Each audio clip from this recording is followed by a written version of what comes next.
Let's grind. Grind the tape, bro. Grind the tape, bro. Grind the tape. The tape. Let's grind. Grind the tape, bro. Grind the tape, bro. Grind the tape, bro. Grind the tape, bro. Grind the tape, bro. Grind the tape. The tape. Grind the tape, bro. Grind the tape, bro. Grind the tape, bro. The tape. UGA game day, boy, we ball out. Pull up, put the whole conference in the doghouse. Leave them 6 feet, see me on the win streak. All-star status, go coach, and the bench deep. Offense on 10, how we run it? Your best ain't nothing, we gon' send them boys punting. Black and red, got them dead on arrival. Defense hunkered down for the tie. Hey, you don't want it with the dogs. Found guy on it, you don't want it with my dog. Break it down, play by play, that's the day-to-day. They know we ain't come to play, boy, it's UGA. Kirby Smart, I cannot play the fool. Back to back, we did not come to lose. Back to back, like we got something to prove. Pay your dues, dog nation on the move. What's up? We do a little bit different around here. We ain't come to play, we ain't come to play. Shut up and grind the tape. The tape. The tape. We ain't come to play, we ain't come to play. Them dogs in your face. Let's grind. We ain't come to play, we ain't come to play. Shut up and grind the tape. Shut up. Let's grind. We ain't come to play, we ain't come to play. Them dogs in your face. Shut up and grind. Let's grind. Grind the tape, bro. Grind the tape, bro. Grind the tape. The tape. The Shut tape. up and grind. Let's grind. Grind the tape, bro. Grind the tape, bro. Grind the tape, bro. Shut up and grind. Grind the tape, bro. Grind the tape, bro. Grind the tape. The tape. Shut up and grind. Grind the tape, bro. Grind the tape, bro. Grind the tape, bro. Shut up. The tape.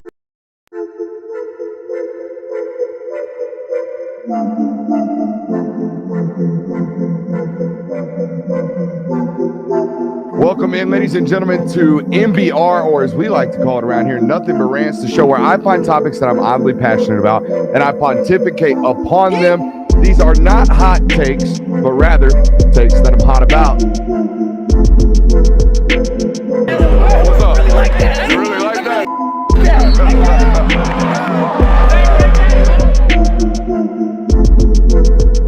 Let's shut up and grind some tape. What is up, ladies and gentlemen? Welcome in to the Film Guide Network on a fabulous Monday evening here. As per usual, we're normally on Twitter and live here on YouTube. Today, the light has shined on us. We're only on YouTube tonight for you folks here on YouTube. Make sure you hit that thumbs up button, like, subscribe, and rate, review, and all that good stuff. We got a loaded show for you guys tonight. We're going to talk about a juicy Bill Belichick story. Could have been, perhaps, particularly around these SEC parts with regards to the greatest coach in professional football of all time. We're going to talk about the most hated teams of all time, as you can see, based on today's title. We're going to talk about our favorite storylines entering 2025. There's a lot of good little, things to be paying attention to as college football approaches us. Paul Feinbaum with a real take today, boys. Not a gotcha take, not a, look at what Paul said today take, but a real formalized college football take. And Greg Says returns. One of my favorite offseason segments, little Greg McElroy Says. We're going to play a little Greg Says tonight, but I want to start with this. If you haven't been paying attention to social media today, which I understand why not, considering one of the biggest social media apps seemed to crash today. But if you haven't been paying attention to any of the news networks or any of sporting related news today, it is NFL free agency, okay? Legal tampering is what they call it nowadays, has opened up, and we are seeing names and big time free agents go sign with their new teams or re-sign with their original teams all over the landscape of professional football. And I want to relate this to college football because you guys in the college football space, y'all have more free agency windows than anybody. Y'all have 2 free agency windows that open up on you every 6 months in the college football calendar. It's more commonly referred to as the transfer portal window, right? The transfer portal window opens and anybody on your team is virtually up for grabs. They can go into the portal and come out freshly washed with a new team with eligibility to go play for that new team, right? You have these free agency windows in college football twice right now. And the only difference really is that with an NFL free agent, if they sign with a new team under a new contract, they're kind of obligated to play for that team for the remainder of that life of that contract. Not so much in the world of college football. Your players can leave you whenever and join you whenever because their contracts are month to month. And to be honest with you, they're kind of fugazi. They don't really exist in fundamental, what we believe to be contractual terms. There are no actual obligations required. Just, hey, come here, we're going to play you this amount, or we're going to pay you this amount. That's what we got going on right now. And those contracts are up for, renegotiation basically every 6 months. And what I learned today while covering free agency ad nauseum and relating those back to our college sites and getting that information out, what I learned is I have a tremendous amount of jealousy for NFL free agency. And I have jealousy regarding one word: transparency. My God, are these deals transparent, right? Oh, hey, so-and-so's going to such and such for X amount of dollars. And what this allows us to do is it allows us to formulate ideas and opinions and, thought processes on teams' own individual processes with actual data, with actual real tangible contracts. And I like this not because I like to pocket watch individuals and how much money they make, but because it actually gives you a better idea in terms of how teams are spending their money. And it gives us an idea of like, hey, this team clearly prioritizes this, or this team clearly had holes in this, or this team spent way too much money on this player, or you see what I'm saying? We actually have tangible ideas about and tangible terms about what these guys are actually being signed to. I think it's awesome that we get to know in the NFL that a team might have overpaid for a player, or at least get to have that thought because we actually have the actual tangible cost. Right now in college football, all we really have is agents feeding one guy information. Mr. Nakos taps to you. He's out, or has tip of the cap to you, I should say. He's out here breaking all the news and getting information very clearly from these NIL agents. And he's really the only one. He's kind of cornered the market with regards to this. There's only one industry leader, if you will, out here trying to guess what kids are actually making, placing NIL values on what people are actually making. And I don't know if you guys know, and I assume you do, how agents and media personalities, how those relationships work. If there's only information coming from agents and the coaches are tight-lipped on what they're actually paying players, then there's nothing keeping agents from inflating these markets, saying these guys are signing deals twice as much as what they actually are. Because it behooves those agents to say that my client just got X amount, knowing good and damn well the truth never might come out, and the real amount's probably Y. You see what I'm saying? It behooves those agents that those market values increase. I need transparency in this spending, especially as we get further down the road with rev share models. All I got right now is one media guy hearing it from the agents, and whatever general manager wants to run his mouth and get clipped and an interview with him from ESPN, right? That's all we got. We got Nakos and On3 out here establishing NIL values. And then we got folks like Texas Tech inviting ESPN in and bragging about how they spent $10 million on 18 transfers, thinking that sounds great, even though we all know that the $30 million roster with 85 really, really good players just won the national title. Okay, that's all we've got right now. We got agents talking to one, let's call it mouthpiece or connected sourced individual, and we got whatever coach is willing to brag about what he's got going on. Nowhere do we find the truth about what is actually being spent out here in college football. Well, I think, too, it makes people like us, our job easier when there is a whole lot of clarity with contracts and how much a player is being paid, because when you see these free agency signings, you immediately know what that franchise thinks that player is worth, and you certainly get an idea of where they are immediately on the depth chart. Like, now, sometimes it's easy just because of that player's caliber or whatnot, but I think especially in college football, if you kind of knew some of these players' salary slots, you kind of get a better idea of, well, obviously this player they think much more highly of this guy than the other guy. Now, things like Nico's contract, those things get leaked because it's an opportunity for Tennessee to kind of show what they've got going on with their NIL department. But it'd make our job easier of discussing, like, hey, this is kind of where this player sits compared to these others. That's what the market is sitting at. That's what the market tells us about this player. Yeah, and I think just overall transparency as a whole is something we want. Not just transparency within the financial realm, but transparency within the who's talking to who or what's going on here. We'll probably never get it to that degree or to the level that you have in the NFL, just because the NFL has such a smaller net cast. There's only 32 teams, 32 organizations. College football has 132 of these. So it's probably not as likely, but I think transparency in general is what we want. I want you guys' comments, because I am partial to this, or I shouldn't say partial. I am sympathetic to this this type of comment. This comes from a cultural critic. Not ironic, but fitting name. Says people pocket watch too much for these college kids, to be honest. It's much more parasocial and obsessive than in the NFL. Would you agree or disagree? Absolutely, because they're still the youth of they're just 18 years old. Oh, they're just 20 years old. I mean, they're not that much older when you get to the NFL, but you have that label as professional as opposed to college student. It sits better with us. I've always found this one to be very, very football specific. This type of, hey, he's 19 years old. Hey, he's 18 years old. It feels like it only gets applied to football players. Oh, yeah. I don't hear this about the soccer player Christian Pulisic that was making $4 million over in the Germany league when he was 17 years old. I don't hear this about musicians in America when they're making $40 million as a 17-year-old. Shoot, streamers. I don't hear this about content creators. All those guys are filth anyways. So I don't think anybody's caring about all of them? I mean, almost all of them. Not all of them. Maybe the sports streamers are good, but the watch me do whatever streamers, man, I don't think we necessarily care about their moral compasses anyways. But for some reason, we clutch our pearls, and I say we as a collective, we clutch our pearls when we're out here talking about, but they're football players. And personally, I think that comes from a inherent bias of these kids are dumb because they're football players, to be honest with you. Sure. Because, we don't do this with skateboarders. We don't do this with baseball players who are 18 years old that sign multi-million-dollar contracts when they come out of high school. We don't do this to these guys.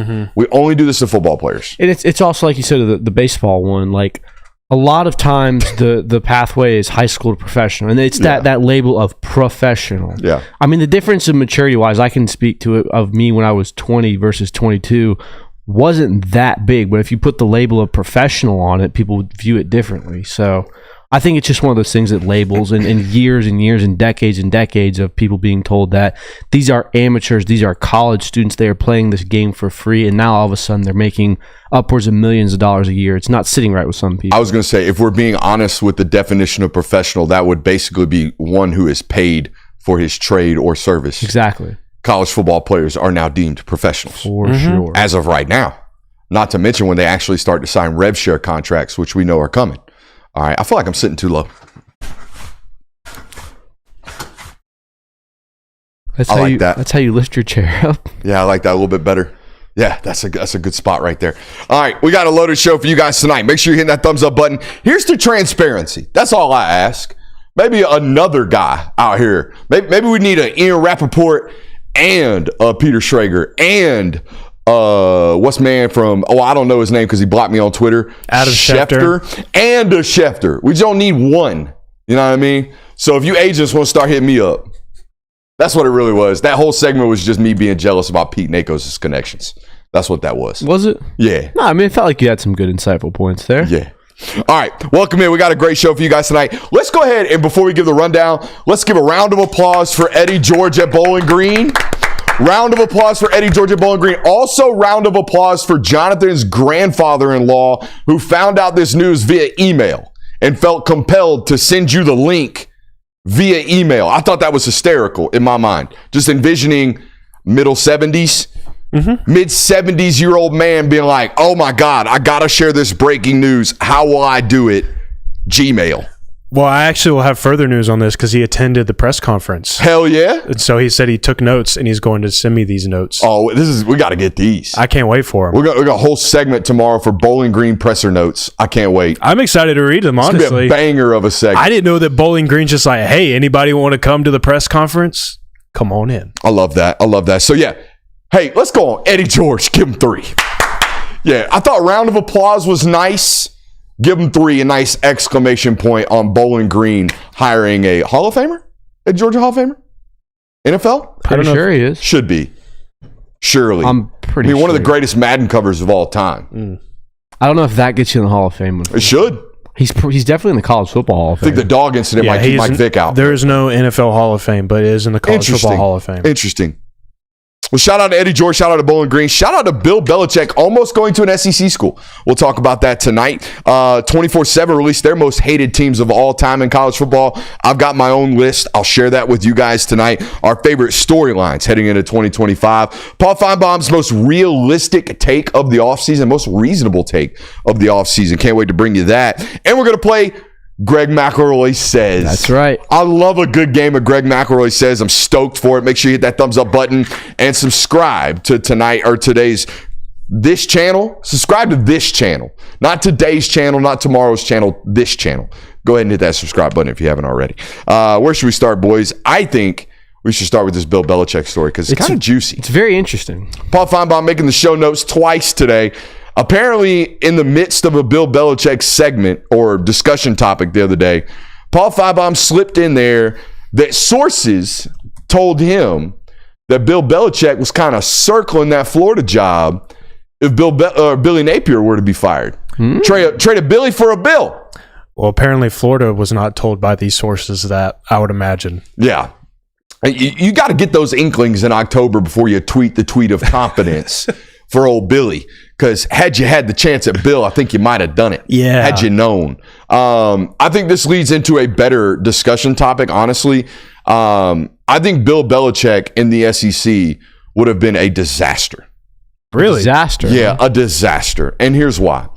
I don't doubt Bill Belichick's ability to get a good class or a couple of good classes. What I doubt is Bill Belichick's willingness to do what is required from a day-to-day investment standpoint on the recruitment trail, a day-to-day CEO investment standpoint that was required to drum up the resources to go out and get good athletes, and just the day-to-day operation and machine that is required to recruit at the highest level to win this conference. All right, this Southeastern Conference, guys, is built off Jimmy's and Joe's.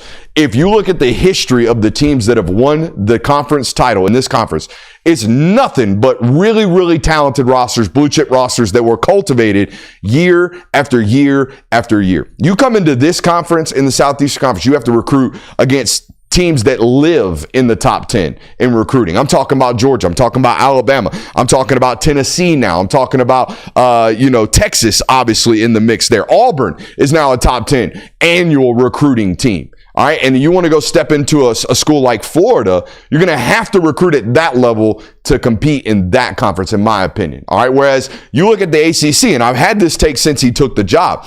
That is a coaches conference, one that is very, very rare in the world of college football. This is a sport about getting blue chip talent. That's a conference that you can win with lesser than talent. You know how I know? I ran the numbers today. The average ACC school finishes with the 41st overall recruiting class. The highest ranked recruiting class in the ACC last year was Miami. They finished 13th overall. This is not a Jimmy's and Joe's conference. You can go in there, make your roster sound in terms of gap and assignment sound football, and you can win 9-10 games. Hell, you can turn around and win the conference if you just compete at a high level on the sideline. Every other conference, you gotta go get dudes. And I think, too, I wouldn't necessarily consider it a shoe-in that Florida would just hire Bill just because he wants to go there, because I think, like we've kind of talked about, UNC is a good fit for him because this obviously doesn't feel like a long-term thing for Belichick. It feels like kind of a short-term stop for him to maybe up his resume. Jonathan, if it works, he's out in 3. Yeah. If it works, he gets to hand it over to his son in 3 years. And so why would Florida want to do that? I can't envision Florida taking this kind of ultimatum from Bill that, hey, if I'm super successful here, I'm only going to stick around for 3 years. And if I am successful, then my son's going to be the one to take the program over. Florida doesn't feel like the type of program that would agree to that type of, I guess not necessarily a contract, but agreement between those two parts. Whereas UNC, again, it makes sense for them to do that because expectations are different and the certain climate of college football for them is different. You got siblings? I do. You got siblings? A sibling. A sibling? Older, younger? Older. Okay, so a little mixed bag here. I'm a middle child, okay? And the reason I bring this up, because we hear a ton about Steve Belichick. But raise your hand right now if this is news to you. There is a second Belichick son. It was news to me when I found it out. When I was like, damn. I made a joke with my buddy about this today, in the coaching world. I was like, you talk about a redheaded stepchild. They must hate that guy. Steve is just like getting everything, all the nepotism. You just get to come be my safeties coach when I get a college job? I ain't never heard about this other Belichick. I think Steve gets a nepotism because he went viral 8 or 9 years ago with the licking lips thing. Steve's the one in line to take the job. That's what I'm saying. But I'm just saying, I'd feel bad if I was the other Belichick guy. I mean, yeah, but What was your overall arcing point prior to me asking you if you had children or siblings? Do you remember? no. Yeah. I probably took something good from you. It'll come back to me. I'm not worried about it. Nah, I don't have I think it's going to be a success at North Carolina. At least an immediate, they're better than they were last year. A noticeable difference. That's not a very hard You're bar not going to pass. give up 1,300 total yards to James Madison. That was insanity. They give up 70 points to James Madison. Yeah. Yeah, not happening. Not happening. A With lot of Bill Belichick. turnovers in that game. Like, Bill Belichick should never lose to Wake Forest. I would hope not. He should never lose to Virginia with North Carolina's roster. And by the way, all the North Carolina Mac Brown negative recruiting towards the end, he finished with the 42nd overall class. He's right par with the rest of the conference with what he's brought in. So I think it's going to be all right. What do you think about the old no numbers trick? You think that pissed the media off? I'll be honest. I think it's lame. You think it's lame? I get it's something that he's done before, and that's kind of what he's just bringing some of the principles that he had at the Patriots to North Carolina. But I don't know. When I hear things like we're really emphasizing it's team and not me, and we're doing things like that.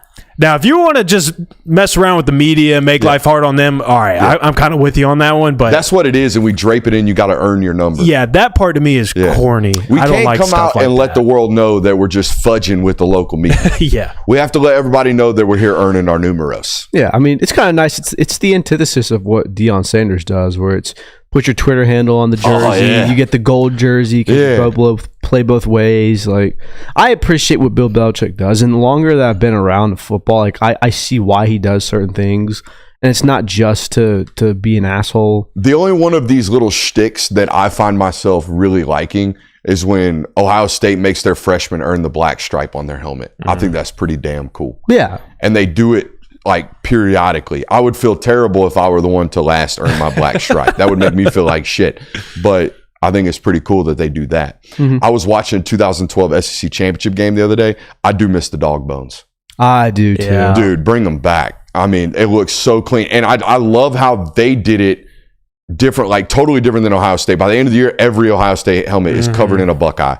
I don't like that. I like by the end of the year, half of the back of the helmet is filled up with dog bones because the dude's a dog. They need to bring that back. Bring That the is dog one bones. thing I do miss dog bones. Dog bones were dope. I don't even know why they had them. Like probably certain things. You know, the black dog bone, I think, was a GPA thing. Yeah. There was one for community service. Yeah, man. Bring the dog bones back, Kirby. I don't give a damn about black jerseys. Give me the dog bones back. That's all I care about. That's Huh? that might be a take. That is a take. I'm telling you, delivered right now. Give me the dog bones. I like it. All right. I want to continue because Paul Feinbaum, that was a juicy little nug he released about potentially taking that Florida job if it had come open. I think there's a juicier little storyline from Paul today. I see a title basically trying to bait angry clicks from Florida State and Clemson, which we all know by now. That's what Paul's job is during the offseason. Get somebody pissed off, Paul. Go out there, say something that's going to make somebody angry and quote tweet you and call you an idiot and have it by the thousands, okay? By the thousands. A couple weeks ago, it was Georgia fans. Well, about 45% of Georgia fans agreeing that Mike Bobo should be fired. And then the other 55% that listen to this network were saying about it. And we're like, what the hell's Paul doing? Okay, so that's what he's made to do during the offseason. And he had one of these today. Quote, title, headline. Paul Feinbaum says, Virginia, North Carolina, more, appetizing, more advantageous to the Big Ten than Florida State and Clemson. Now, you see that title and you're like, damn. Paul done said something to piss off Florida State and Clemson fans, and everybody's going to run to the clicks. However, when I saw that, and I wrote my notes today, now, before reading this, it's the most reasonable and normal non-hot take I've ever seen him titled giving. It's sensible, and I know why he made this take. Virginia and North Carolina are two states that don't have a member school in the Southeastern Conference. So if you don't know about linear television and the way linear television deals are made, the more states that your schools are included in, the bigger your TV linear contract is ultimately made. It's why the Big Ten's contract is considerably larger than the SEC's right now, because they added some of those West Coast teams, all right, and they have more states included in their deal than ultimately the SEC does. So the idea that Florida State and Clemson want to get into this conference, that's cool. You guys are two name brand college football programs. Y'all play the standard of football that is required, except for that last year, Florida State, and possibly, most likely, this year, Florida State. All right, y'all play great football. However, we've got a member school in Florida. You don't do anything to enhance our TV deal. We have a team in South Carolina. You don't really do anything to enhance our TV deal. Virginia, North Carolina, two states we've never really delved into. So from a linear television rights contract deal standpoint, this makes sense. Now, let's read it and see if there's actually any Paul Feinbaum hot takery going on, or if, like I said, this is just a really relatively sound and sane take. Quote, and by the way, I believe a lot of fans out there are going, I understand North Carolina, but what's the deal with Virginia? Let me explain it. If you look at the SEC, if you look at what the SEC has done in recent years, they just went out and got Texas and Oklahoma. They're premier state schools. That's important to remember. North Carolina is standalone. It's a preeminent university, but it also has good athletics, and it used to have good basketball. Virginia doesn't have that, but they are a state school brand. So this is a state's play from Paul's standpoint. Yeah, I mean, it makes complete sense. This isn't the first time I've heard someone mention this before. I can't remember who it was, but it was about a year ago. I saw someone talking about how if the SEC were to ever pursue two ACC teams, it would not be Clemson and Florida State. It would be Virginia and North Carolina. Now, I think that their take was more based on the fact that they would add some more variety in some other sports that maybe the SEC isn't as strong in at the moment, and not necessarily just focusing in on college football. So I think it is an interesting take, and I honestly think it is kind of the right take. My question with this would be, is what you're getting for expanding to more states and getting more revenue from there, does that outweigh the fact that you'd be passing up on two brands that are exponentially larger than UNC and Virginia? Like Florida State and Clemson, I would say, are the two biggest brands that aren't within the SEC or the Big Ten.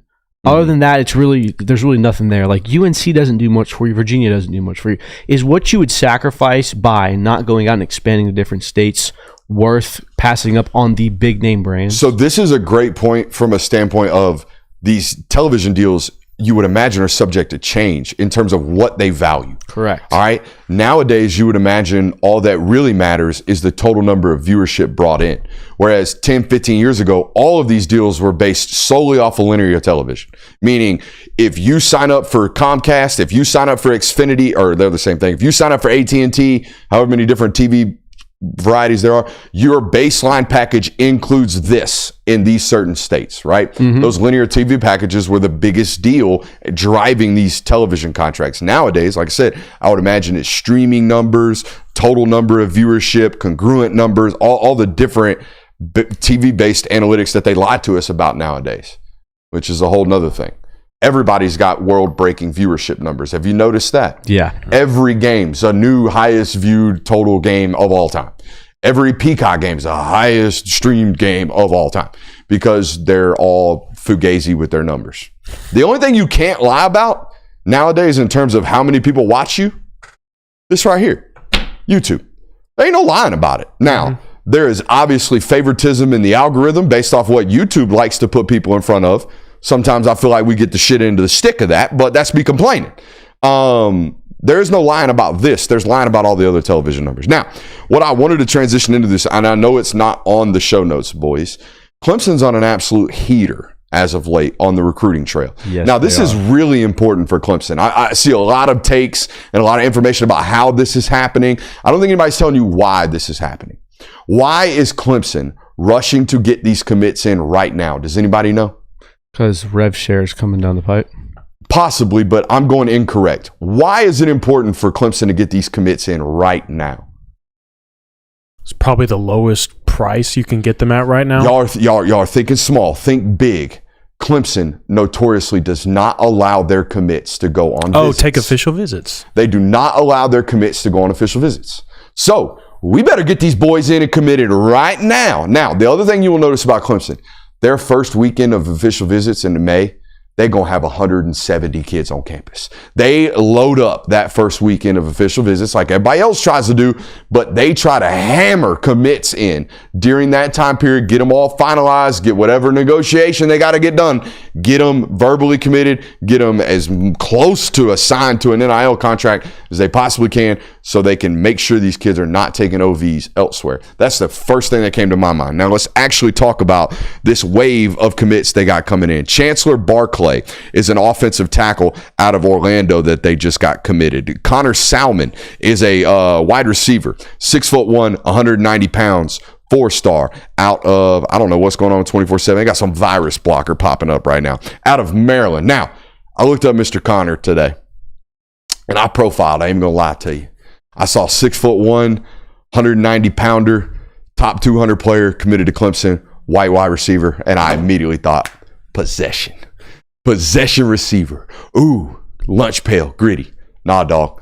10-3-1 in the 100. Oh, my man, Connor. He burner. All right. He a burner. So they got one right there. Another commit in the most recent time period. Naeem Burrows, a wide receiver as well, out of Jacksonville, Florida. Another top 200 player for them.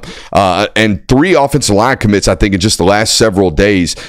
Several 3-stars. Okay, they got a 3-star out of Ohio, a 3-star out of Florida, and I believe another 3-star offensive lineman. All right, 3-star corner committed today to them as well. So a little bit, under the radar type of commitments, but it's a push for obviously Clemson guys that they want in their class and want in early. So they got some mo. It feels like this is one of the more recent times I can remember Clemson having some type of momentum on the recruiting trail. Like, I don't remember Clemson firing this off in previous seasons like this. I remember the Romello Jones class popping off like this. 2 years ago, they had KJ Barnes. They had basically all the Georgia prospects went up there first week into the summer, all committed. This was Stephon Green, the kid from Rome. This was KJ Barnes, the kid from North Oconee. The linebacker out of Troup County committed, and Heaven Brown Schuler committed, all in the same time range, right during that official visit weekend window, that first one. You have to give Dabo credit, though, because it feels like, obviously more so than ever, they're taking people in the transfer portal. His approach has clearly changed. Now we've talked about how they've had these kind of mass commitment periods before, and it's been done before with them, but it feels like there's a different vibe around Clemson, especially in the recruiting and player acquisition realm, and that's what I think we're seeing right now. I talked to one SEC staffer the other day, and don't guess out loud, but I think you can probably guess which school it is. Most schools are, so it's the 2026 class right now. Most schools really set and not finalized, but really have a good feel for that board in January, February of that class. Mm-hmm. So this past January, most schools that I talked to were just kind of finalizing who they could reasonably go after and who they wanted, right? The school that I talked to the other day is a full year out. They're already on to 2027. And I think it's why they do such a good job getting guys in early and holding on to them, particularly at one position. So let's go on to our next one. That's the Paul Feinbaum take. I predicted that one before reading it. And in my notes, I said, looky there, predicted the take, ... I wonder if this works during the show. I don't think it worked. All right, speaking of takes, Greg McElroy says. It's one of my favorite segments of the offseason, okay? Because Greg McElroy has elevated himself into a college football personality that anytime he gives an opinion, we got to write articles about it. Greg McElroy says, what did Greg McElroy say today? That's your question. All we get in the show notes is a little blurb. All right, and here's how this game's going to work. Today's show note says, Greg McElroy says, in parentheses, college football giant killer, in parentheses. So we're going to have to guess what Greg McElroy said about the college football giant killer. So here's my first guess. Greg McElroy says college football's giant killer is the transfer portal. Is that correct or incorrect? No, not. Am I close? No, not really. All right, let's try this again. Greg McElroy says NIL money is the deterioration of college football. No, it's not. It's not a holistic take. He has. Okay. So, Greg McElroy says college football's giant killers are teams like Nebraska and Kentucky who are just good enough to beat that one good team every year. Now you're on the right trail. Am I hot? You're very All right, hot. let's see if you can finish it off. What did Greg McElroy say? Okay, well, Nick is my first one of, I was going to guess. Greg McElroy says the 12-team playoff format doesn't allow for there to be giants in college football. Ooh, that's a That'd good have been a take. good But take. My that's not what second one, Bill Belichick is just going to dominate college football and come in and sweep the cast. Not quite. Okay. Do you have another guess? That's my two guesses. All right. What are the giant killers in college So football? you were very close. You got pretty much the premise right. Teams you did not get right.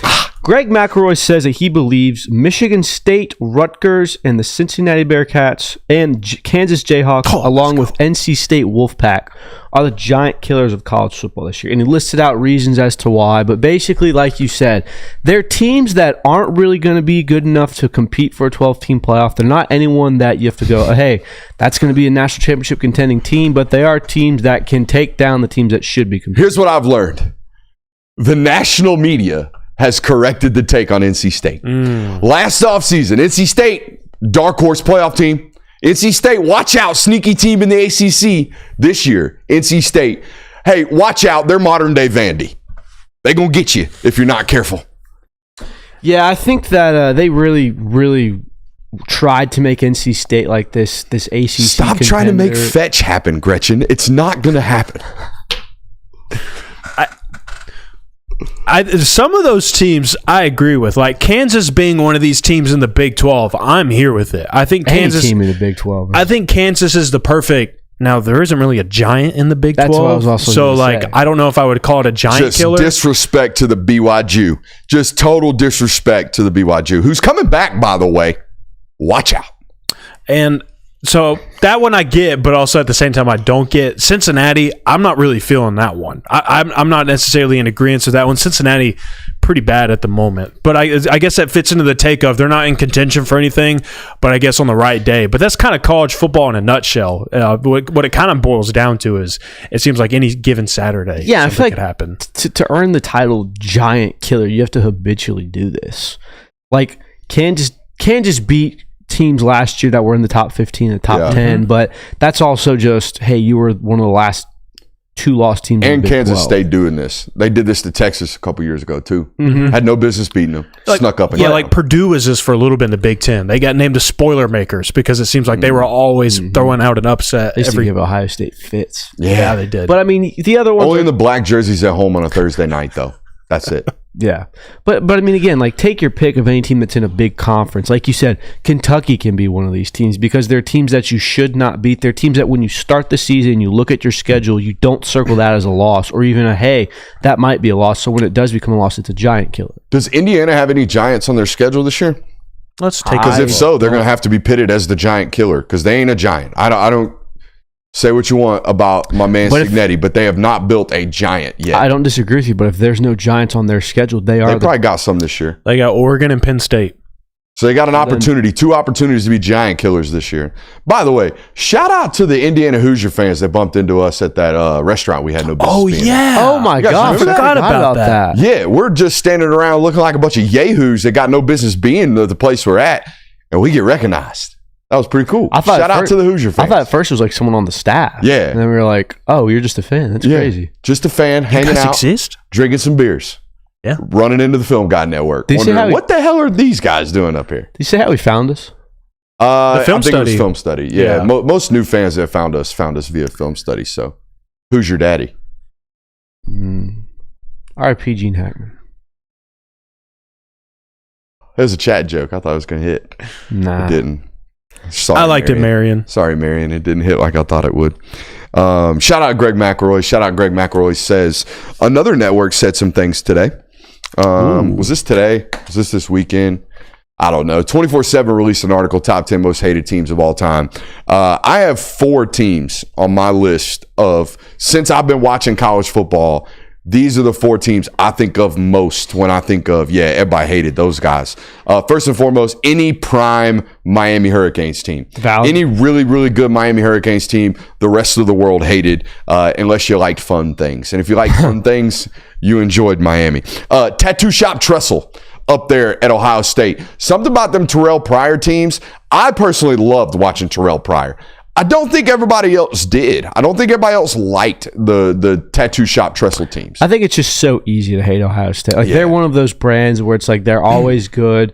They're always somewhat pretentious because they're always good. It's very easy to hate them if you're not an Ohio State fan. Very specific niche group right here. If you were over the age of 30 during the Johnny Manziel timeline, you hated that football team. You hated that guy. You thought he was the worst thing to ever exist. Definitely on the list. And number 1, by a country mile, the 2010 Auburn Cam Newton Tigers were the most hated football team ever. So much so that a man went to prison because he hated Cam Newton so much. Yeah. I poisoned them trees, Paul. They gonna die? Yeah, probably. I don't know. Never gets old. I think the 2010 hate stems from Cam Newton and Nick Fairley. Yeah, Nick Fairley was not very liked. No. And dirty. Understandably Dirty football player. I would make the argument maybe that the 2013 Auburn team was probably more hated. Well, I think everyone looked at that 2013 Auburn Tiger team as they don't deserve to be here. They got stupid lucky. Yeah, and I think that stemmed from the hate. Like, if you, I think that's we don't hate charity cases. We're just jealous that they got the opportunity to be a charity case. Yeah, I mean, jealousy leads to hate. And if you're one of the teams that got unlucky against, like, they put one of them Scam Newton jerseys on Bear Bryant's statue. I thought you were going to keep going with that. I'm gonna splice them in there. But no, I would say, I don't know. 2010 Auburn was definitely hated because of Cam Newton, but Cam Newton was the driving force behind that, and Nick Fairley. Like 2013 Auburn, that entire team was hateable just because of how lucky they got. I think that too, though. Like, I think that 2013 Auburn was specifically hated by Georgia and Alabama fans because they were the victims of two of the luckiest plays in college football. Now, they were absolutely hated because of that, and there certainly was hatred for them, and people certainly rooted against them that year. But I think that is more like specific areas and fan bases that really dislike that team. I think another couple of teams that probably should have made this list, 2023 Michigan. Yep, they made my list. Definitely should have been on there. I had some disdain for that group. Yeah, I remember that. We were in studio for that. I also had disdain for the group of people who thought it didn't mean anything, but Yeah. You still got to line up and play. Knowing what they're doing. I also had 2012 Notre Dame on this list. Oh, yeah, Montetea. And we hated you because you just made us watch 55-9. Yeah. Or whatever the hell it was. It was like 42-10. It felt like 55-9. I think another one that gets overlooked, and it's kind of a retroactive thing because no one really hated them leading up to it, but that 2017 UCF team. Oh, yeah. People really do not like them, claiming national championships because you beat Auburn in the Chick-fil-A Peach Bowl, I believe it was. Yeah. It makes sense as why they're hated. So, any other nominees? I have some like eras. Well, I had 2023 Michigan. I had post CFP seeding Florida State. People could not stand that team, that they had the nerve to file this lawsuit, complain about missing the playoff and all that. Yeah. People certainly hated them for thinking they had the nerve to complain about that. I think that's all Danny Cannell's fault, but continue. Number 2, Nick Saban, Alabama. Yeah. People just did not like them. And then mediocre Texas. Except for Golden State Warrior fans. They seem to be big-time Alabama Crimson Tiders. Yeah. Mixed with a little bit of Yankee fandom in the spring. Those guys took the Crimson Tide like flies to shit, man. Yeah, they did. But yeah, and then mediocre Texas, like 2010 to 2020 Texas, people hated them because their fans didn't act like that they were a mediocre football team at the time, but they certainly were. And that whole time period where they were like, we're going to have our own television network. Yeah, that was rather annoying. And Notre Dame's got this now, but, And every big win, we're going to claim that we're back. Ooh, that one was... That was fun. That was big time. That was it. That's Joe Tessitore's fault, isn't it? And Texas is back, folks. Damn, Joe, why'd you do that? Who's the most hated team right now? I've got a category of things that people hate about certain programs. This is tough because I think last year it was very clearly Miami. Yeah. But the Miami that you have going into this year, one, it kind of collapsed at the end of the season, so the hate for them kind of went away. And you have a completely new quarterback, although he is one of the more disliked figures of college football right now. I got a bunch of them right here. I think Dabo is seemingly the most unanimously disliked football coach in college football. Yeah. See, I question If anybody hired Dabo Swinney to be your head coach tomorrow, your fan base would be hot. that's true. If you're not Wake Forest. That's Yeah. very true. If you're a perennial top 10 football program, if you're Ohio State, Georgia, Oregon, Texas, Alabama, if you hire Dabo Swinney tomorrow, your fan base, half of them are livid. But Yes. I question the hate for Dabo Swinney. I think it's more that he's just the guy that everyone loves to make fun of in college football because it's such low-hanging fruit. Yeah. Like, people hate Kirby Smart. But if Kirby Smart was your head coach tomorrow, you'd be You'd very love him. excited. Yeah. So I think that's what I think. Dabo is just kind of in some ways, he's treated like the punching bag of college football coaches because of the numerous morals and the things he does on social media and all those. I think the coach that college football fans love watching lose the most is Lane Kiffin. But I think he steers into that. Oh, he loves it. I think Lane Kiffin loves to be disliked. Lane Kiffin loves to be the heel of college football, and he plays it very well. People do love watching Kirby lose, Yeah. or at least things that happen bad to Georgia. Yeah, of They course. relish in it. I mean, that's because you get a very good reaction from Georgia fans, and Georgia's one of the teams that you don't see them lose a lot. Now, people have apparently claimed, and when I say people, y'all know who I'm talking about. Josh Pate apparently said that Texas is the most hated college football program right now. I don't necessarily believe that to be true. I think everyone dislikes the amount of money and power that Texas has and wields all the time. They're out here just slinging it around, that they got all this money in the world and that they have all this power because they have all this money. We saw it with what they did, holding the Big 12 hostage for basically a decade. We saw it with their move over to the SEC and just kind of absorbing all of the storylines for the entire year that they were transitioning over, it felt like, as well. But I don't think Texas as a whole, Texas football, I'm talking about all of you Jamokes. I'm talking about your Texas A&M fans. I'm talking about your Texas Tech fans. I'm talking about people from Texas that claim that they love football and say that they love football. You guys open this up to hatred from other people because you have a superiority complex about the brand of football that you guys play out there. Okay? Texas football is great. Do not get me wrong. Texas football also has a lot of players that play college football. You also have the most high school football players in the country. So per capita, you should be producing them. You just have this massive superiority complex about your brand of football, and I think it makes you hateable. I think there's a difference between being the most annoying team in college football and being the most hated team in college football. Like, I think you could classify Texas as the most annoying team in college football, especially like when you consider what they deem themselves to be and then throwing trash on the field when you don't get your way and other things like and deeming that the state of Texas has the best high school football players and this, that, and the other. Like, I think they're more annoying than they are hated. Yeah. Meanwhile, ain't really won a title in 2 decades. Close to it. 06. Yeah, I think Ohio State tops this list. You think so? And the way I view it was this year in the Cotton Bowl, it was correct. Mm-hmm. In the Cotton Bowl, most people wanted Texas to win that game.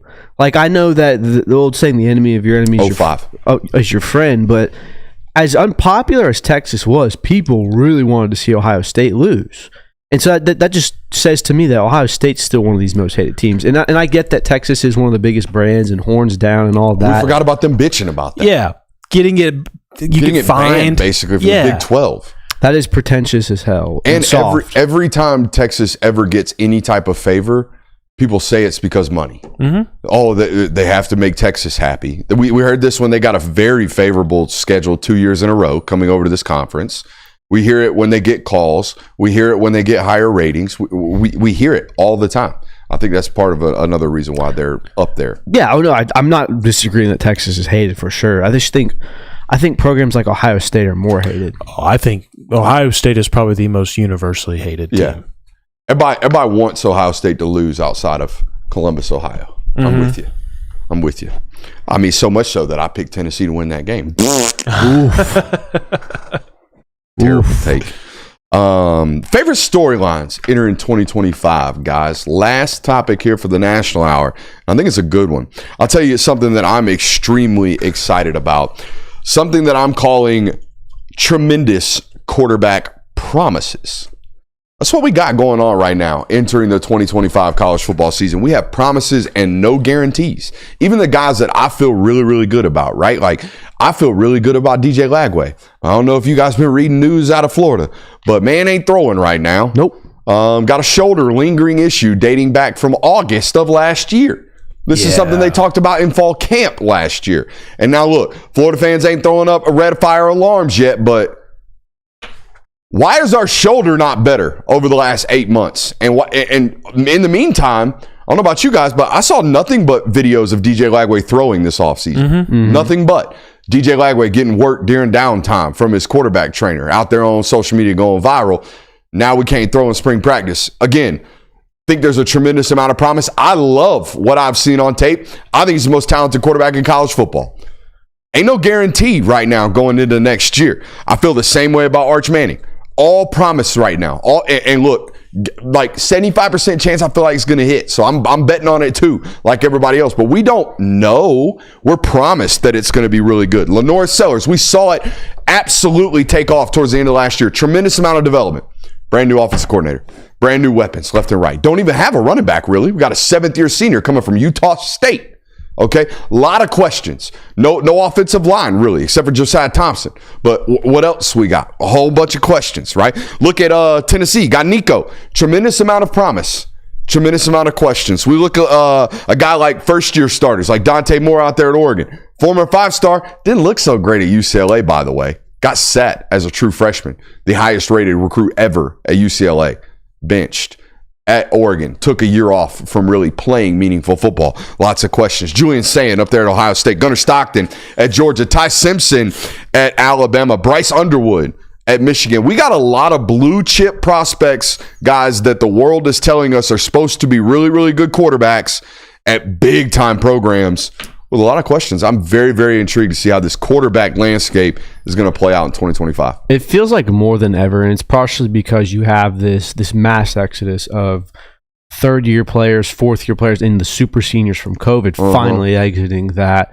More teams than ever are replacing quarterbacks, and there's a lot of star power, but a lot of unproven star power. You just ran down the list. Not a lot of those guys have played meaningful snaps, and if they have, it's been very limited or because the starter ahead of them got injured or they were in a throwaway game. So that's a very interesting storyline, more so than ever. I mean, the quarterback position is always one that you pay attention to, but more so than ever this year. I have a similar one, but for coaches. And I did this as Who's Being For Real. The name of coaches, Shane Beamer, Billy Napier, Kenny Dillingham, and Rhett Lashley. I feel like these are coaches that either left the season with a lot of promise or very much so overachieved. SMU making a college football playoff. You overachieved your expectations. Kenny Dillingham bringing Arizona State to a college football playoff, nearly upsetting Texas in that playoff. And then obviously Shane Beamer nearly made a playoff, made a lot of noise with Lenore Sellers, and Billy Napier kind of the same category of you had Georgia on the ropes if DJ Lagway doesn't get hurt. Some believe you would go on and win that game, and just having DJ Lagway on the roster, the fact that it's looking very promising. But I think we're going to enter this season and really find out again, like, just, are you being for real? Is the hype warranted? Is this something that is here to stay? Or is that just kind of a one-time thing and you really didn't do anything like this, like how some of your other coaching years have been for some of these guys? I stayed in the coaching room with my story. I think there's a lot of SEC coaches that are bouncing back from disappointing years in 2024. You've got Kalen DeBoer, who his first year, some say it was a disaster. Lost to Vanderbilt, lost to Oklahoma in embarrassing fashion. Lane Kiffin, he was supposed to have a national championship contending team, knocked off Georgia. Things were looking great, and then you lose to Florida in a very disappointing fashion. Guys like that. Even Kirby Smart can be on this list. Lost the most regular season games you've had since 2020. Didn't make a deep run in the playoffs. You won the SEC championship, but Georgia fans are at the point now where they expect more from you. By all accounts, 2024 is disappointing for him. And I think guys like Brent Venables too. Yeah. Where also Oklahoma, you had a very good win against Alabama, but you got dismantled by Texas. Things did not go as well for you. Your quarterback position is a big question mark. That's a good transition to where my next storyline is, which is what I'm deeming coaches that have to win. Yeah. I think Billy Napier has got to win this year. 8-4 is passable. Anything less, we're going to look at you. We're gonna have to wonder whether or not, because we're coming up on the back end of that contract. If my memory serves me correct, we're buyoutable this fall with Billy Napier. So you got to pay attention there. Sharon Moore at Michigan. I know it was year one last year, but you can't turn in another 7-5 at Michigan without them looking at you funny. It's too big of a job. Mm-hmm. Can you turn it in if you beat Ohio State the way you did? It's a great present to put underneath the tree for your fan base. But there ain't shit else underneath the tree. You got a brand new bike and no helmet to go with it. The bigger question there would be, can you go 7-5, but Bryce Underwood looks like the next college football star? Fact. Yes. You can do that. That's a total different circumstance. That's a caveat, if you will. You mentioned Brett.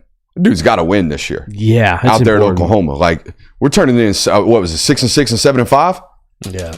That ain't going to keep you around, buddy. Not when they gave you a fake contract extension last fall. Sam Pittman's got to win at Arkansas, I feel like. And I don't know what that looks like. Does that look like a competitive 7-5? Like we're playing it tight in the SEC? I think that's a different discussion. If we're 7-5 with 3 out-of-conference wins, we beat Vandy and some of the lesser comp, and we get our doors blown off in those 5 conference losses, we might look at you a little funny, right? I think Eli Drinkowitz better make something shake this season. I really do. I'm not saying he's like on hot seat, but buddy, we had you in a top 10 coaches list as a national audience 2 years ago.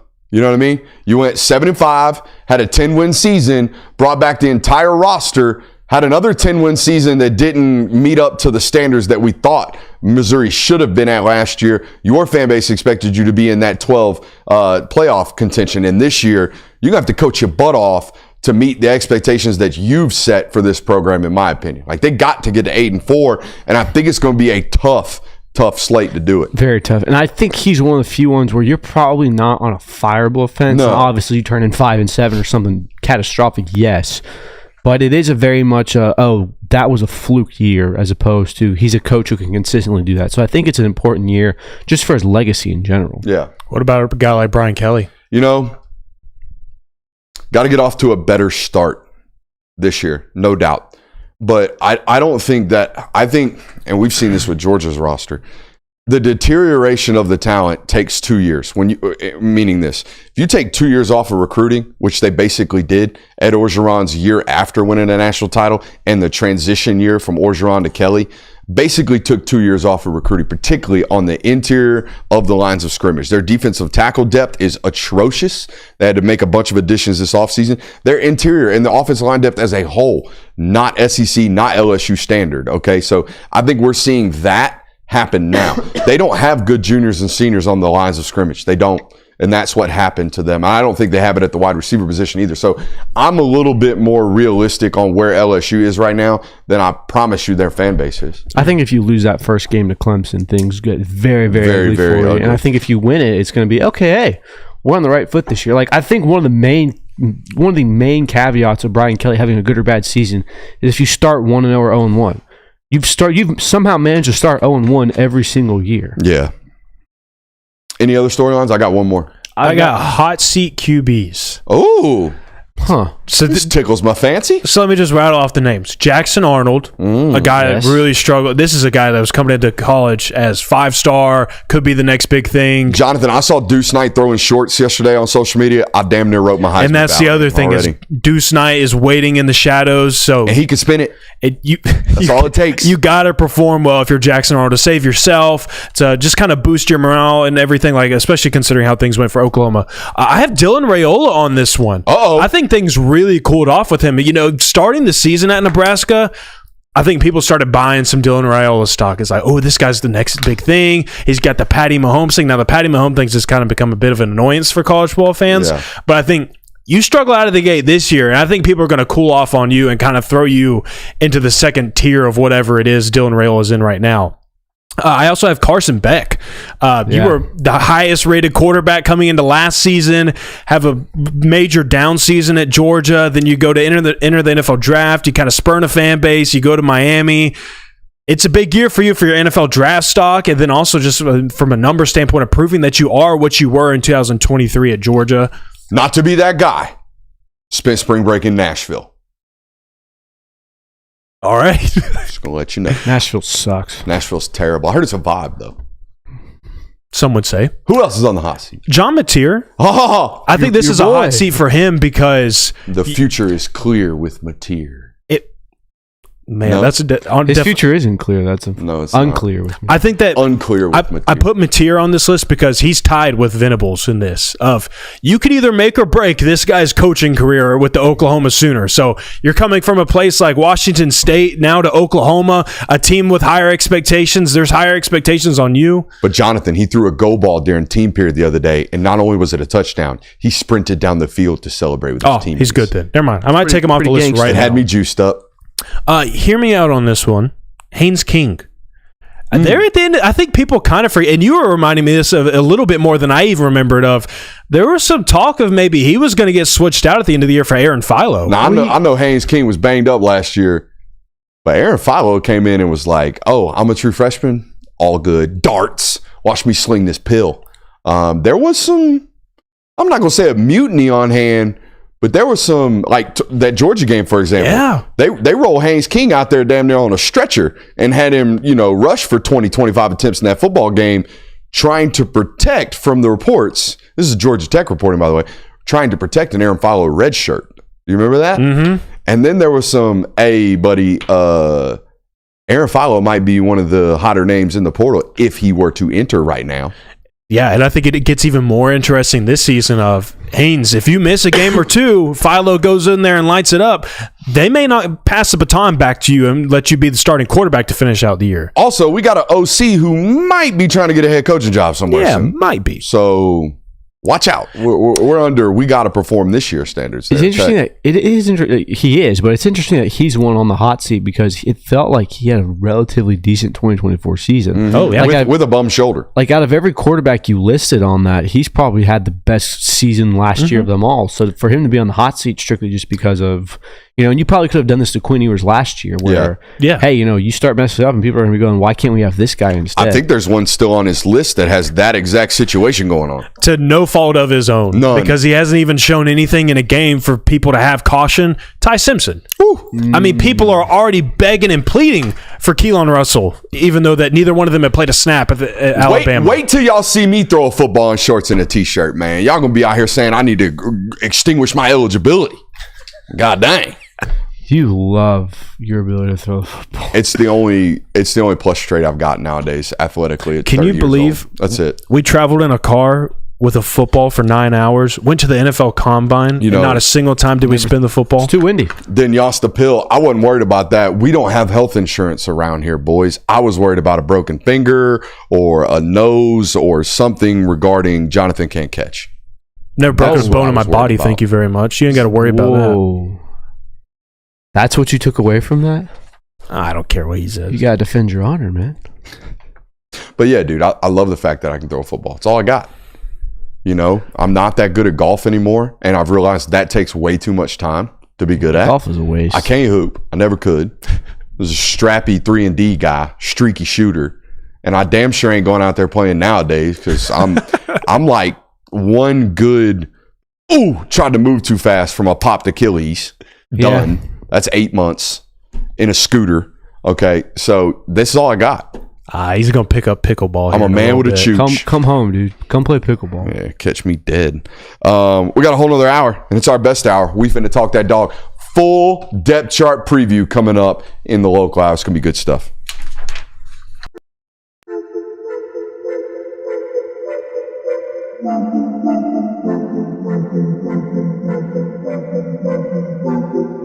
Welcome into Talk the Dog, the show where we find a bone to pick and a take to give.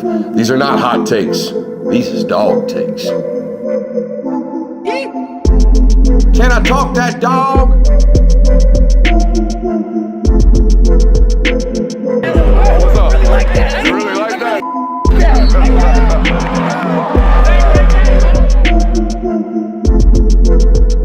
Let's shut up and grind some tape. Now we are. All right, ladies and gentlemen, what is up? We are back here on the Film Guy Network for another hour, and we're finna talk that dog. Spring practice starting in less than 48 hours in Athens. Okay, we got a Kirby Smart press conference tomorrow at noon. I don't know if that one's gonna be streamed. I don't know if George is going to stream that one. Nonetheless, we'll have all the recap of Kirby's first press conference tomorrow here on this network at 8 o'clock. All right, but with Pro Day coming up Wednesday and the start of spring practice tomorrow, we felt it worth going over the full depth chart here on the network today to kick off spring practice. It is time to lock the F in, okay, as a Georgia football fan specifically, okay, because here's what's going to happen. We've got spring practice, all right, massive visitors list that we put out on patreon.com/Brooks Austin this morning. Another visitors list set tomorrow. What you're going to start seeing is recruiting momentum really start to heat up, okay? And we have spring ball. So we got 6 weeks of spring ball basically leading up to G-Day, all right? And then you're going to have a flush of recruiting news to pay attention to in May and June. And then July comes around, we got SEC Media Days, and then August is here, and boom, we're into fall camp. So basically what I'm telling you, football season starts tomorrow. Okay? Football season starts tomorrow. At least on this network, that's how we approach it. So, off season done. We've walked through the desert. Let's talk some ball. Let's go to the board right now. We're going through full depth chart previews. Now, if you are an adamant Brooks Austin, Jonathan Williams, Christian Kirby, Gage Fulford, and Austin Mixon fan, you are on Dogs Daily every single day. You are waking up in the morning, taking your morning BM, and you're sitting down going, what does Georgia Bulldogs on SI got going on today? If you're one of those people, you've already read this information. If you are not, we're here today to culminize all of it for you. So let's go through it. Offensive depth chart first. Let's start with the quarterback position. Nice and easy. So with a big QB up here. Now, I am under the belief, all right, that there are three, what we're going to call playable Georgia quarterbacks right now. All right, three playable Georgia quarterbacks right now. And I do believe number one and number two are going to get a rotation of reps with the first unit. Now, what does that rep split look like? I have no idea. I would doubt it's directly 50-50. I think majority of the first team reps this spring will indeed go to Gunnar Stockton. Now, key point here for you Georgia fans listening. That is an ER, not an AR, all right? Don't want to see no gun R on the social media timelines, all right? So pay attention. All right, next, we got Ryan Puglisi, all right? The big boy out of Mass, all right? By way, he finished his high school in Mass, right? Yes. I believe Finished his high school in Mass. All right, so we got Ryan Puglisi right there. You talking about a chooch haver. That's one right there. All right, big arm talent, one that you guys, I'm sure, are very, very excited to see, especially considering he had a shin injury last spring and was unable to actually be a participant in G-Day. So that's right. You as a Georgia fan, you've never seen Ryan Puglisi, so you better pray that Kirby Smart allows that sumbitch to be televised. That's all I'm going to say. All right, so here we go. Number 3, Colton Ginn. Now, my man Colton Ginn, anybody know where he's from? Come on now. Is it Prince Avenue? No, it is not. Any guesses here? I should know this. Come on. You talked about it in the high school playoffs. Come on. Gosh, it's down south, right? You daggum right, it's down south. Oh, gosh. Nat country, under the Nat line. He is from Peach County, Georgia. He's a Peach County high school football player. All right, it's a dude. All right, 6'4", 220 pounds. Looks the part, all right? And he can sling the pill, too. To be honest with you, and I shouldn't say this out loud because we have a lot of mid-major coaches watch this. That dude should be starting for a mid-major somewhere tomorrow. He is that good. I can't believe he's on the roster still as a PWO. So that's what we got going into the spring. Obviously, Hezekiah Melander on the roster as well, as is Ryan Montgomery, all right? The 2025 signee. Both those guys signed in that 2025 class. Melander, we'll see. Ryan Montgomery's still dealing with some knee rehab, but looks healthy. So we know Kirby Smart, the number's 4 scholarship players, four quarterbacks on the roster. Is that just 4 bodies, or is it 4 playable guys? Should disaster strike when we get to the 4th string quarterback? So here's their theory and thought process behind this, per the sourcing that I've talked to, okay? If a starter were to go down, all right, and they've done this through NFL studies because nowadays college football rosters are moving more and more akin to what we've got in the NFL because there are indeed roster limits now, especially salary limits in terms of quality numbers of bodies you can have in the room. Now, what they have studied is, statistically speaking, in the NFL, if your starter gets hurt, the odds of the 2 getting hurt are drastically higher than the odds of the starter getting hurt. Now, the thought process behind this is if my starter got hurt, there is a likelihood that it's because we couldn't protect him or because we don't have wide receivers getting open, so he's got to extend, or reasons for him getting hurt that will not change if we put the backup in there, right? So their theory behind this is we got to have a good 2, but we really got to have a good 3 and a good 4. And by the way, if we have a good 2 and we put him out there and we don't have a good 3, it doesn't matter that we have a good 2 because now we have to play really, really cautious with everything that we do because we don't have nobody behind this guy. So it goes into that process of, yes, we do need to have 4 scholarship quarterbacks on the roster. Now, technically, they do have 4, Kirby. It's Ryan Montgomery. He is on scholarship, and technically he is there. That's actually not terrible. He technically is there. That's pretty bad. That's awful. All right. What do you mean not terrible? Yeah. So anyways, they have a 4th there. From what I've seen, I don't know if Melander's ever going to be fully in the mix here. I think it's a body and an arm. Okay. All right. So that handles the quarterback room. Any other questions? I do think this is like a 65-35 split. That's how I would do it. I would 65-35 these 2 guys with regards to the ones. I think it's interesting that we talk about how the cautious of having a backup. Kirby Smart, more often than not, has had to rely on a backup quarterback. He did it in his second year with Jacob Eason. He did it in 2020 with Stetson Bennett, 2021 with Stetson Bennett. He had to do it last year with Gunnar Stockton. So there's been a lot of instances where Kirby Smart has had to rely on that backup quarterback. And for the most part, things have gone pretty well, all things considered. All right, so that is the quarterback depth chart. Everybody take a mental note. Let's erase that. All right, let's go to the running backs room right here. All right, now, this one starts with the injury report, okay?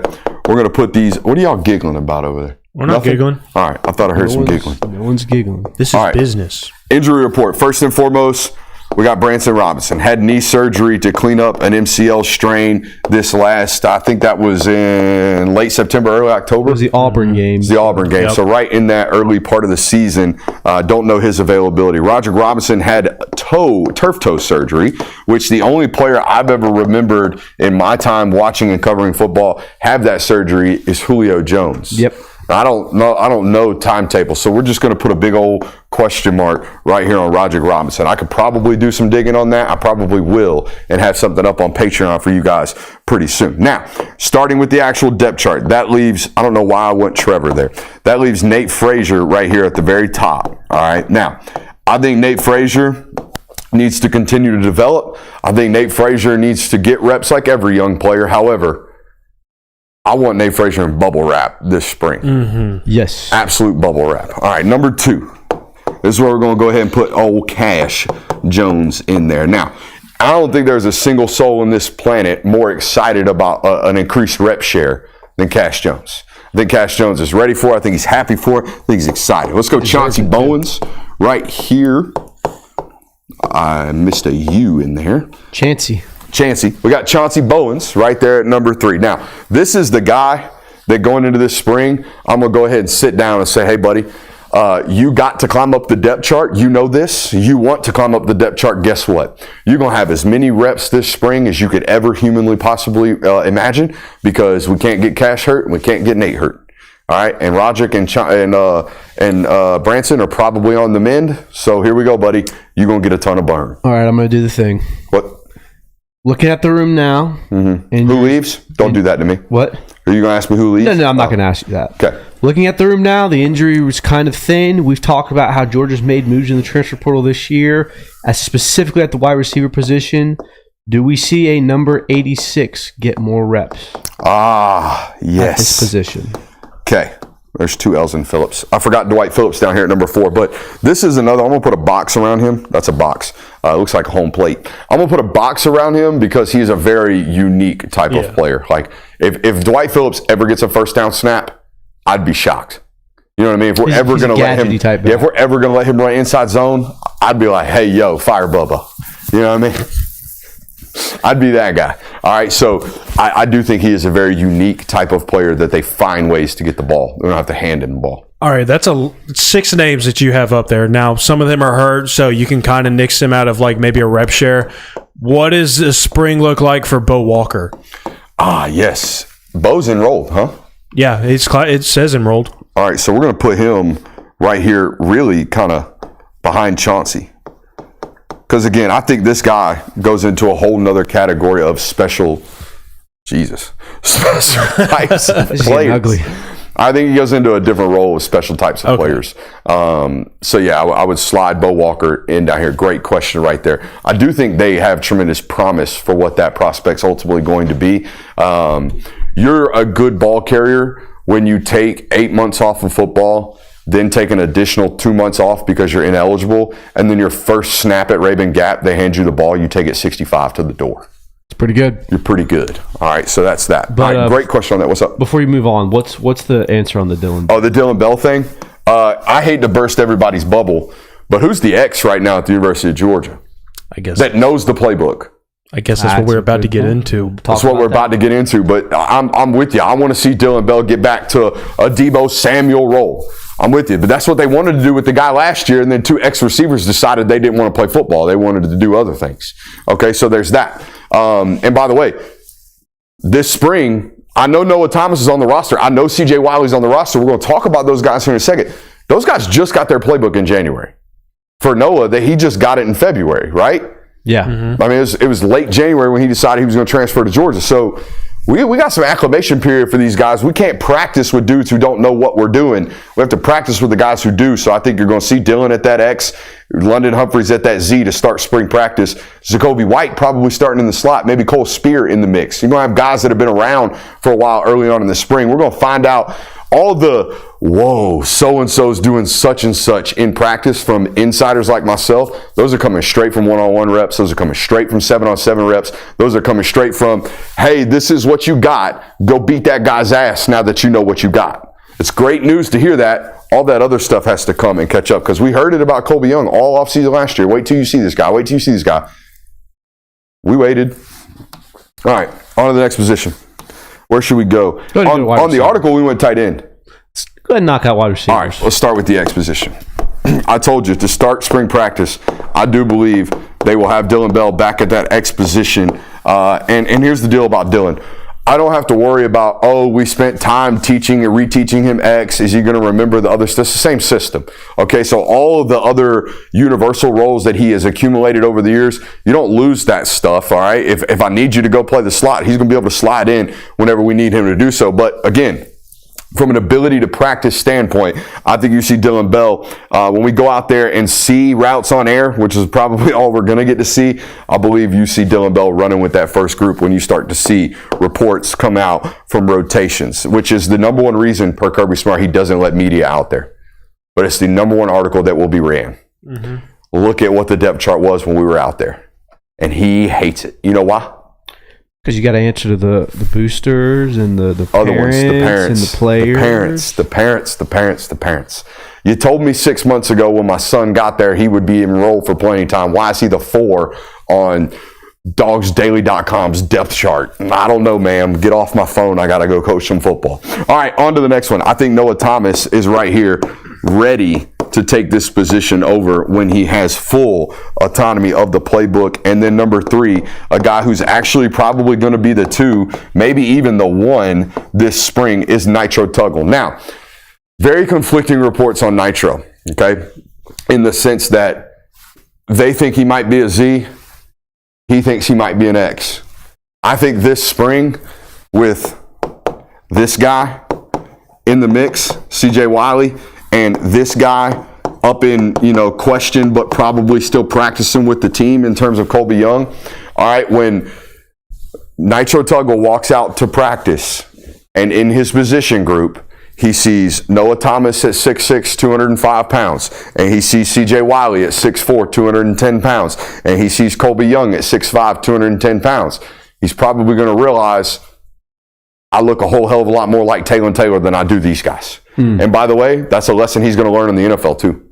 Okay? X's don't look like you, buddy. You look like a Z. Maybe that's where you might be able to reach your maximum ceiling. But for the time being, I think he slides in at that X position. I heard a question.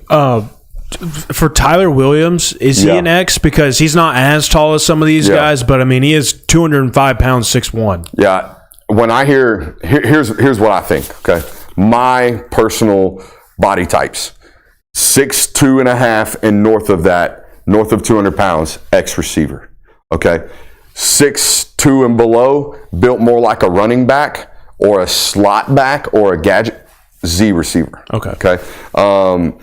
Think Justin Jefferson Z, DK Metcalf X. Gotcha. You follow me? That's how they use them in the league. All right. And that's how everyone's used X receivers over the years. We need a big, tall, long guy that can create separation and beat one-on-one coverage at all times. Great question. I'll go ahead and address it then. What's the update on Mr. Young? So we gave you an update on this channel, a month ago? When his court case got pushed to, I believe, May? Yes. I think so. We're getting nods over there from the producers. So here's the deal. And here's Georgia's rules about this. If your court case is still pending, you ain't playing football.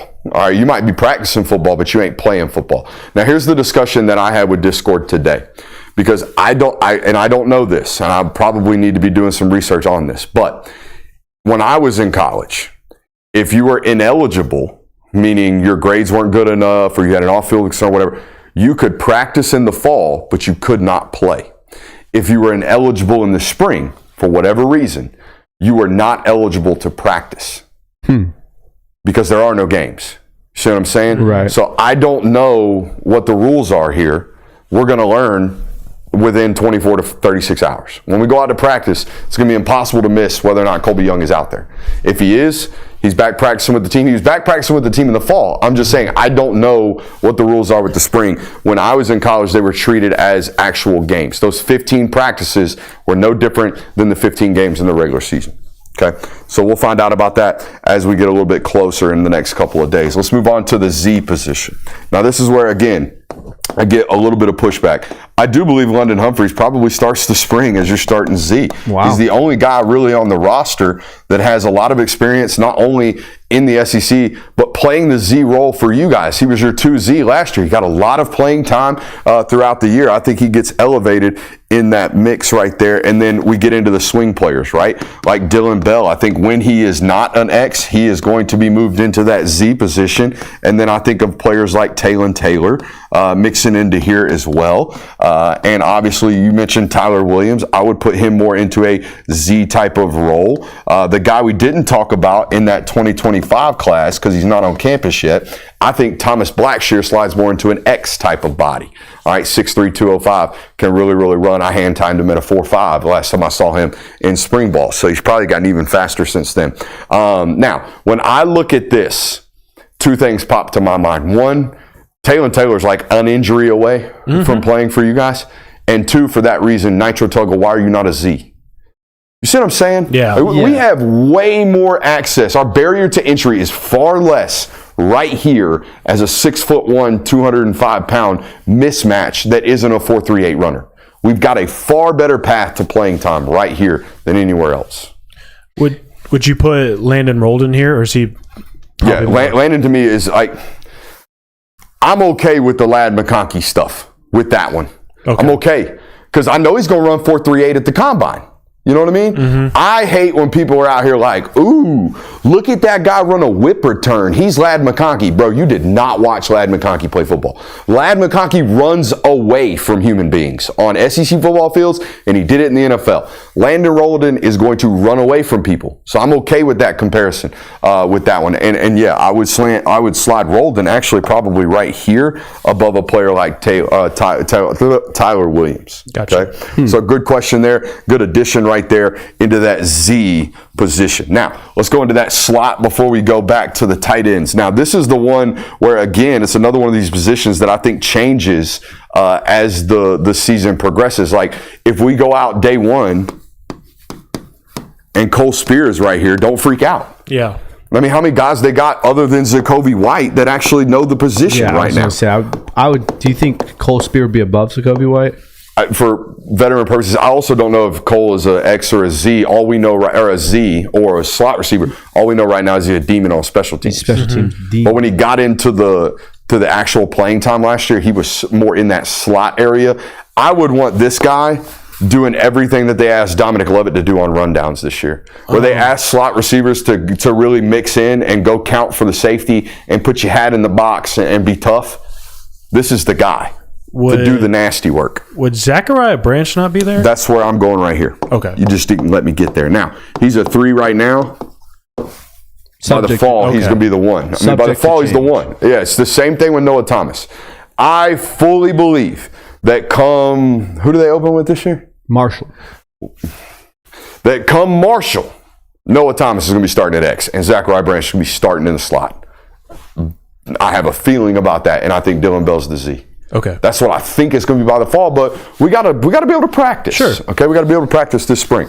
So that's what I got going on right there. Now let's go back to the tight end position, which is very akin to the inside linebacker position on the other side of the ball. All right, and what do I mean by that? We got two guys sitting at the top of this depth chart that fan bases are wanting everybody to bench and play the young guys because the young guy's so damn talented. Okay, got it going on at inside linebacker. I never thought it would happen to C.J. Allen and Raylan Wilson, but it's happening. All right, y'all. Everybody wants to see Justin Williams and Chris Cole play as if the other two guys aren't all SEC caliber football players, or as if they weren't top 50 players when they came out of high school. Or as if you didn't do the same thing for them when they were freshmen. Bingo. Bingo, bango, bongo. All right, Oscar Delp right here at the one. All right, now, I think it's important to pair these guys, ones and twos, together because you are an 11 personnel football team. Or, excuse me, a 12 personnel football team at times. So if you're a two, you're really a one. All right, because we play two of them at the same time. Let's go on to the second pairing right here. I think this spring it's going to be Jaden Riddell, okay? And then because Colton Heinrich is out, I think we probably have to slide Elias Williams right here. Okay, which means Ethan Barbour is down here kind of by himself. And honestly, I think Ethan Barbour is very different than any of the other guys they have in the room. I think Ethan Barbour is very much so a mismatch, actual route runner, actual catcher of the football at the tight end position. He is going to be a what we call move tight end. All right, we're going to do, I'm not saying he's Brock Bowers. I'm saying we're going to do, hey, look at that tight end getting loose, really making a linebacker feel uncomfortable. Or look at what he just did to this safety to feel uncomfortable through his route concepts. Deep room. Very, very deep room. Any questions, comments, concerns? And I think that's the one room where it's pretty set up pretty easily, and there's not a whole lot of questions you have about it. Let's just have fun right here while we're here.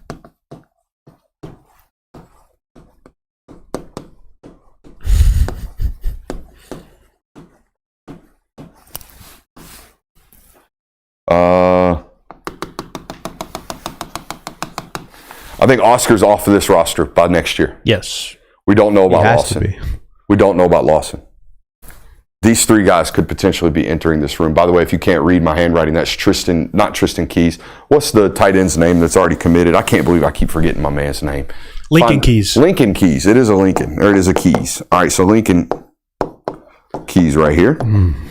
These three guys could get added to the roster. That's Prothro and Bowman as well. Mark Bowman out of California and Prothro obviously out of Bowden. They're in good positioning for all of those 2026 tight ends as we sit here today. That's going to be a deep room that gets even deeper this time next year when we do this. All right, let's go back. Let's go talk about offensive line now. Okay. Now, the way I did this is I did two groups because I think that's the key that you actually have to put together. So we're going to do this as a whole. We're not going to go tackle or guard, center, guard, tackle. We're going to do this as a whole. So the first line unit, because Ernest Green and Monroe Freeling are not going to be available this spring, I think this is the way you start. I think you start with John Jackson at left tackle. You move down into left guard with Micah Morris. The king himself, Drew Bobo at center. Hell yeah. I think we got Daniel Calhoun needing to start right now as a redshirt freshman at guard.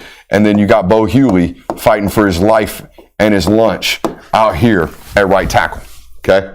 The two unit. Let's talk about these guys. Now, the two left tackle, I'm just going to put Jamal Merriweather. All right? The two guard, I went with Michael Unai. That's what he was playing last spring. I think they keep him at guard, even though he's 6'7" and could potentially kick out the tackle. Got a lot of questions about who the backup center is. Right now, it's Malachi Tolliver. I've already heard good reports about Cortez Smith. Real high floor football player out of Parkview. Okay, so there's that. At right guard, the backup right guard, I've got Marquise Easley. Now, he was a my guy coming out of high school, out of St. Louis as a tackle. They've since kicked him into guard per everything that I have heard. And then the right tackle, I've got the big boy out of Bergen Catholic, my man Nair Daniels, who is an absolute monster. Now, the names left off this list, Marcus Harrison in that 2024 signing class. Okay. I left Cortez Smith off this list. Who else? What about Juan Gaston? Juan Gaston. That is the name right there. All right, 2 guys. Well, 3. You better watch your ass this spring. You better watch your ass this spring. You better watch your ass this spring. Because I'm telling you right now, Juan Gaston is the closest thing I've seen to a surefire, no doubt in my mind, that guy will be a first-round draft pick that Georgia has signed since Amarius Mims. Ooh. All right? He's one of them ones in my mind. All right? I like Nair Daniels. I really like Daniel Calhoun coming out of high school. Juan Gaston has a chance to be a top 10 guaranteed. This guy's going to be a franchise tackle. All right, if he just does everything he's supposed to. And I said the same thing about Broderick, and I said the same thing about Amarius. All right, and I think that's kind of playing out now when they get into the league. Like, if Broderick and Amarius were doing what they were supposed to do on a day-to-day basis right now, they might be all pros. Instead, I don't think Amarius started last year for Cincy. He started some games. They've been having to rotate. Started some games as a top 18 selection, and Broderick, questions about whether or not they signed him into a second contract in Pittsburgh. All right, but they got there. They had the traits to do so. This guy's got the traits to do so. And everything we heard out there in Indy, you can't play soft for Stacey Searles. You're going to have to play hard. You're going to have to play with a tremendous amount of effort, or else you're getting MF'd during practice. Now, what I want to do now, guys, is go back to the table, go back to the desk, and just have a general conversation about some concerns we have going into spring practice for offensive side of the depth chart. Good? Let's go back. All right. So, I'm going to tell you right now, doing this depth chart exercise over the last 2 days, my biggest concern offensively is something that is guaranteed to happen. Injuries. That's mine. Injuries are guaranteed to happen on that interior and offensive line in general. I don't worry about tackle.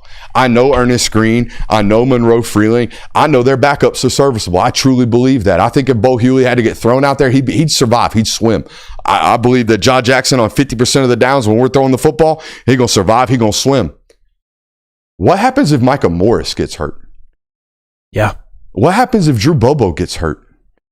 What happens if Daniel Calhoun isn't what we think he's got to be? Mm-hmm. See what I'm saying? Mm-hmm. Like, we're going to a year where we're projecting a redshirt freshman who, by all accounts, was a top 50 eval coming out of high school, was Daniel Calhoun. But he's got to play like that if Georgia's going to be the offensive line, even that they were last year. And they weren't good enough last year. No, they were That's not. my main. And look, we know now how just banged up they were offensive line-wise last year, and I think that's really come to light over the last 2 months or so. But man, they got talent in the wide receiver room. They got depth. It's a matter of, is the quarterback and are the wide receivers going to be on the same page? Can we actually catch the football? The running back room, I feel good about the talent. I feel good about the blue chip talent that's in there with Nate Frazier. But when I look at that offensive line depth chart, I've got what happens if you get hurt concerns. Yeah, and it's not even a what if. It's a when. Yeah. And I think that the thing that you need kind of this year is you need every player on that list to, at the very minimum, at the very least, play up to their expectations. There were a couple guys last year, we don't need to name names, that it felt like coming into the season like, hey, this is a very, very solid player. Didn't quite live up to their expectations. Now, like we said, they were banged up. There was injuries. There was consistency issues all over the offensive unit last year. But you, at the very least this year, need your guys to play up to their standard because you can't afford anything less than that. Yeah, I think for me on offense, it's more so about hitting a freaking home run with one of these transfer portal additions that you made, because this is now, year 3 of making a transfer portal addition in the wide receiver room, and not a single one of them have turned out and absolutely flashed or balled out for you offensively. Noah Thomas and Zachariah Branch were 2 big names that you got from the transfer portal. They're playing 2 positions that you could really use a difference maker at this season. At least one of them has got to turn into like, man, what a home run grab for Georgia this past offseason. If they didn't add him to the offense, who knows what it would look like. One of those 2, I feel like you should be hearing really good stuff about this spring. Any other thoughts, comments, questions, concerns about the offensive depth chart? I mean, this is just a general concern about it, but the consistency has to be there. Like, absolutely. You can't drop passes. You can't have missed assignments. You can't do what you did last year. And we don't have to go through the entire list of it, but there were a lot of things that happened in 2024 that you're not going to make a big run in 2025 if you do the same thing. Absolutely. All right, let's go back to the board and let's preview this defensive depth chart, which we got a couple of these positions that we had on offense where it's like, bro, where are the bodies? And the answer is the portal. All right, let's go back to the board. Who out here doing it like the Film Guy Network? Answer is nobody. Nobody doing it like the Film Guy Network. Let's pull up this Georgia defensive depth chart that we wrote this article on. Again, that's si.com/college/Georgia for all the latest and greatest news regarding the University of Georgia athletics program. We out here covering baseball. I'm forbidden to cover hoops, but I'm doing it anyways, Georgia basketball fans. All right, so here we go. Let's talk about the nose tackle position. Arguably one of the most important at Georgia, considering the style of defense that they play, asking true big nose tackles to play two-gap sound defense out of a true zero most of the downs. When they got a dude, when they don't, they knock them into a shade technique. All right, let's talk about nose number one. I think we have to start the conversation with Xavier McLeod, or as I called him when he first got here, Xavier McLeod. All right. Camera 2 freaking out on us. Xavier McLeod, nose tackle number one. Now, here are the requirements, in my opinion, for being labeled a nose tackle at the University of Georgia. If we're not, we better be. But we better be about 6'4". We better be about 320 pounds.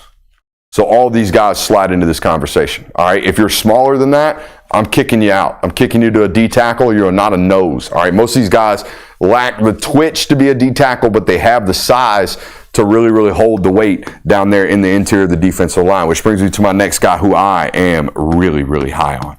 I can't wait to see the career that Nasir Johnson has at the University of Georgia. I'm really, really bullish on this prospect. You smirking over there. Why? I just remembered the film study that we did last week and watching him run in space. Yeah, a little scary, isn't it? Yeah. Yeah. This guy's like 6'5", 330 pounds, and he moved twitchy. All right. He moves real, real twitchy. Where's 56? I call him Big Sassy. All right. So we got Nasir Johnson right there. I think Nasir plays big time snaps this year for the University of Georgia. Now, a massive human being, Nnamdi Agboko. Now, I got two reasons why I love me some Nnamdi. Anybody got guesses? Nigerian. What's the other one? Bow-legged? Oh, my man got them both. My man is Nigerian and bow-legged. Was this close to my guy in high school. He was so close, man. But yeah, big dude, physical, should have a promising career at the nose tackle position for the University of Georgia. Any thoughts, comments, questions, concerns? It's pretty straightforward right now. This room would have been a whole hell of a lot better, especially for future preferences, had they signed Kevin Wynn out of Dublin, Georgia this last year. Yeah. Ended up going to Florida State. They were close right there towards the end of that class to flipping him and getting him back into the University of Georgia, or with the University of Georgia. But instead, he goes to Florida State. So that is what it is right now at that nose tackle position. This guy's got to stay healthy. Okay, I liked what McLeod put on tape last year. It was a matter of consistency, a matter about being down to down. What's up? Do you put Jordan Hall there at all? No. Jordan Hall is... If Jordan Hall is 6'3", I'm 6'5". Well, Georgia has him at 6'4". They're lying. All right, Jordan Hall is 6'3", 285 pounds. They're lying. I'm telling you, they are lying. They have him at 320. He is not 320 pounds. 285 is a little light. He's 300 pounds, but he ain't huge. Yeah. You've seen him. Oh, yeah. Jordan Hall is by far the smallest interior defensive lineman they have on the roster. Yeah. Other than Justin Green, who I think they list as a defensive end. But yeah, that guy's not huge. He is a three tech that is going to get on the field this year, in my opinion, as a pass rush specialist. That's what Jordan Hall was brought to this room to do out of high school. He was brought in to provide twitch that they do not have in this room. And by the way, outside of Krista Miller, they don't have a ton of it. All right, and Elijah Griffin's adding a bunch of this right now, or will this year. But they're missing twitchy body types that might be able to do freakish shit like Jalen Carter. All right. Now, he's a one of one. We all know that. But they don't have a Devontae Wyatt right now, do they? Kristen Miller's got to become that. All right. They don't even have a Tyler Clark right now. Kristen Miller has to become that. All right. So that's what we're looking at defensive tackle, which transitions us well into that next position. I think key, big time, going to play massive minutes this year and do so well, Kristen Miller. However, he's got a star by his name because he ain't going to be there this spring. All right. So after that, I slid in Jordan Hall right here. Okay, big spring for Jordan Hall. Yes. Honestly, I just hope that the health stays there. I don't know where we're at. I know last year we tried to fight back from double shins. Yeah, it's the same injury on both legs. Right? Yeah, we hurt the left one, missed some time while rehabbing the left one. It happened with us in our right one. Okay, so this sounds to me like bone spurt, like shin splint type things going on right now, or at least it was last year. So hopefully, A, that doesn't rear its ugly head again, but B, we actually see some growth from Jordan. It's been 2 years of kind of not getting a lot of burn, not getting a lot of playing time. Hopefully this year there's a lot more, right? And you get to see that stuff we saw at the Adidas All-American game. He's unblockable, all right? For 4 or 5 days out there in San Antonio, really what made him kind of a blue chipper was that close to the cycle his senior year. So hopefully that rolls over into this year. Another football player, I'm calling him Big Ugly. We got Big Sexy and we got Big Ugly. Jordan Thomas is the biggest, ugliest defensive lineman they got, but he live in the backfield. He's pitched a tent in the backfield of offensive lines since he's been there. He's setting up camp, dog. I've never heard pitching a tent referred to in that. I'm out here setting up shop, dog. I'm out here setting up shop, pitching my tent in your backfield. You're doing it on purpose. Now that time I did. But yeah, he lives in the backfield. Does it ugly too. Okay. Not the smoothest mover of the world, but it's really, really fun to watch. Now, the guy who just puts a big circle around all this discussion is Elijah Griffin. All right. Now, Elijah went down there to the Under Armour event against all the other blue chippers in the world and just put belt to ass for like 4 days. Okay. Very akin to what Jalen Carter did to folks when he was out there at the Under Armour practices, all right? So you saw a meteoric rise even having been a 5-star. If you look at those final rankings, Elijah Griffin's bumping up like 6, 7, 8 spots in the final rankings, having already been a 5-star. So that's the type of practices that he put out there at the Under Armour event, and it sounds like things are going to roll into that his freshman year of college as well. I expect to hear tremendous things and even maybe get some leakage. Y'all ever notice that? With the real blue chippers at Georgia, the guys who are immediately going to play, we saw George Pickens' catch immediately hit the timeline. We saw Jalen Carter board drill and Trey Smith immediately, center, Trey Hill, saw it immediately, okay, when he got to campus. I expect to see some leakage out of the Elijah Griffin camp.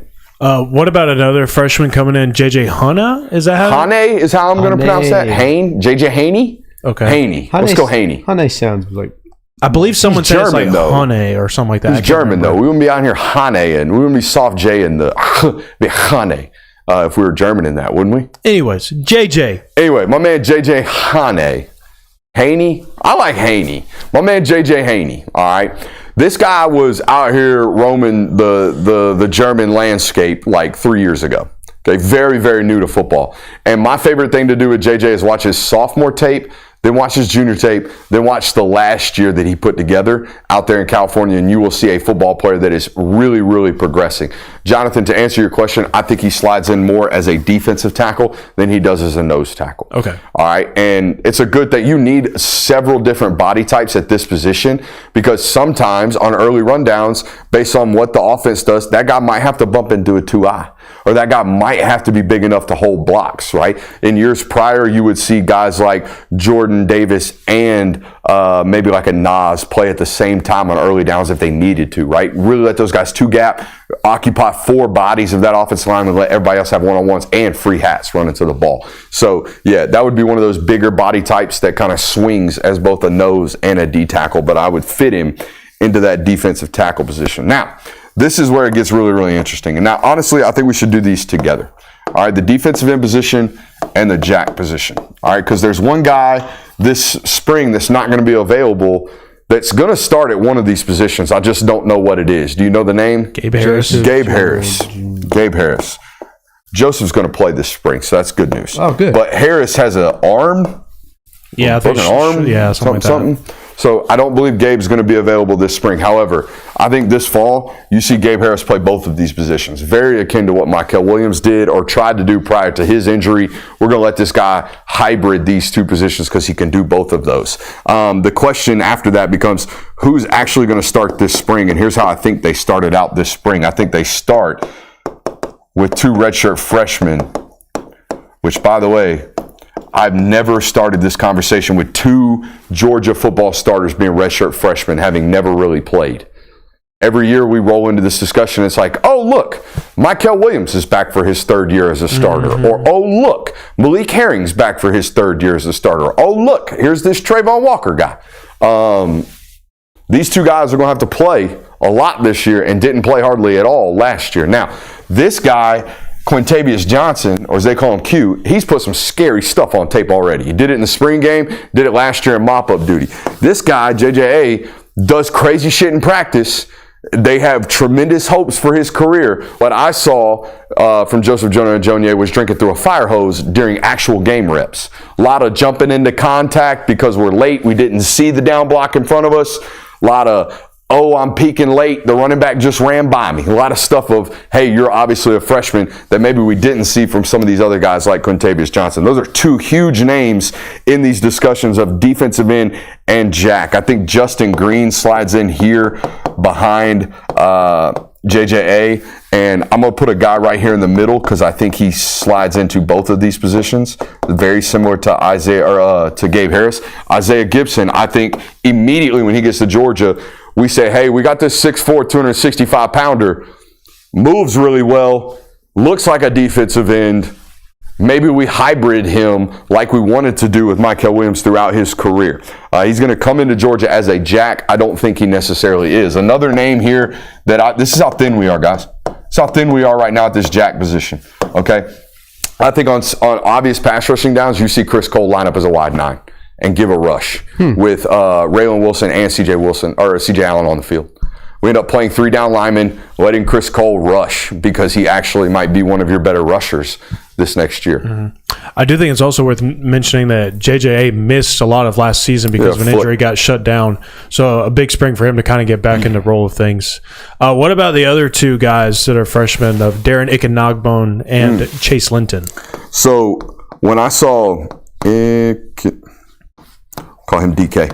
When I saw Darren Ikenagbon on his visit to the University of Georgia, thickened up. I'm talking about big dude. North of, I don't know what he's listed at. He's north of 6'5". He's north of 250 pounds. He's a defensive end in my mind. And he keeps growing. Nigerian bloodlines. Yeah, I mean, Uzo know what he's doing now. He got that green and white flag in his bio too. He knows exactly what he's doing. What's the other name you brought me? Chase Linton. Chase Linton is 100% a jack. Chase Linton was brought to Georgia in hopes that he might be redacted. Adam Anderson. You know what I mean? 6'5", 220 pounds. Don't know if we'll ever get him to 240, but damn if he don't run like a deer. You know what I mean? It's a 4.52 guy at camps this last summer. It's why he got the committable offer to the University of Georgia. A pure height, weight, speed take right there. And when we take high weight speed takes in a 4.25 defense, a sucker playing jack. Ain't no doubt about it. All right. That's as thin as it's ever been. That's as young as it's ever been. These are 2 positions that pump out first-round draft picks at the University of Georgia. Okay? Dating back 5 years now? Yeah. Would be 6 if Azeez Ojulari wasn't the 34th overall selection. You know what I mean? Like they feed first-round draft picks out of these 2 positions. They go into next year with only Gabe Harris having really played meaningful snaps. Yep. All right. Let's go on to the next position, which are our linebackers. These are easy. Okay.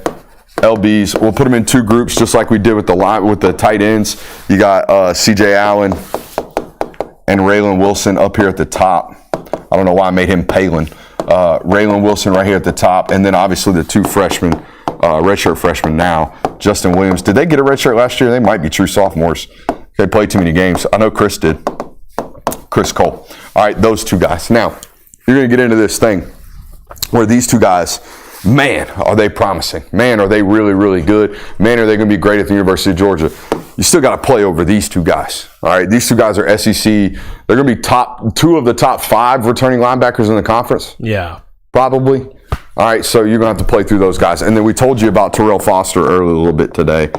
Him and our man, friend of the show, committed on this platform, our man Christopher Jones, who I think oftentimes gets slept on in this freak category. That guy's 6'3", 230 and runs like a deer as well. So, and wears 28.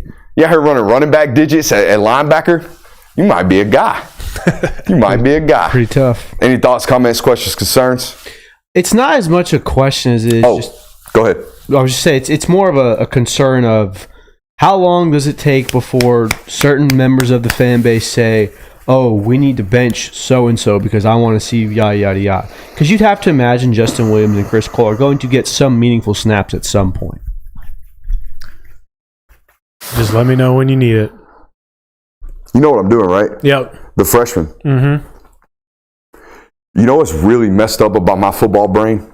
I know his damn brother's name that went to South Carolina that don't even, Zayden Walker. There you go. Yes! My brain was just going, Jalewis Solomon, Jalewis Solomon, Jalewis Solomon. That's his brother that went to South Carolina that doesn't share his last name. Zayden Walker down here, another absolute freak. You know how you know you're a guy? Was he my guy for you? No, he was too highly rated. Wife scout. Gotcha. When you see this room right here, and you're like, you know what?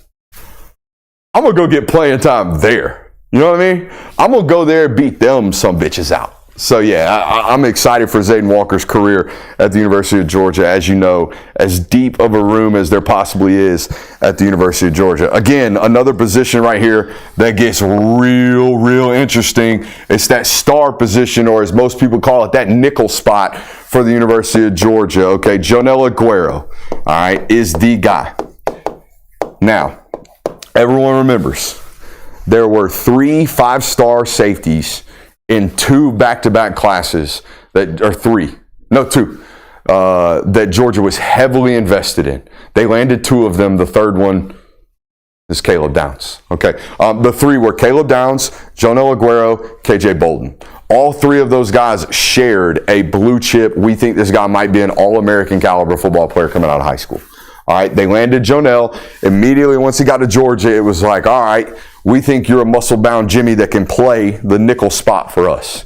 All right. And when he was healthy last year, I think you saw his game most in the run support, most in extended screen games, and making big-time hits in zone coverage. All right, I got a deep over, the entire Texas game, basically. Yeah. I got a deep over coming to me. I'm sitting in a hook curl zone. I put my eyes on it, and I'm going to make that dude regret ever stepping into my area. That's what Jonel Aguero is great at. Now, last year, okay, now I think this was a byproduct of Malachi's great and KJ's ready to play. So when we face teams that really like to get loose with their slot receivers, we're going to let Malachi Starks play in the slot. We're going to put KJ Bolden back at safety.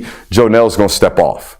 That's what happened last year. You don't have that freedom this year because you don't even really know who your 2 safeties are, right? And you don't have somebody that can just walk down into the nickel and play bump and run. So my question is right here, are we going to be able to cover this year? Like really cover. So much so that we don't feel exposed when you're out there in bump and run. All right, so that's my first question there. And I know I told you guys to give me that one, but I went ahead and took it off for you.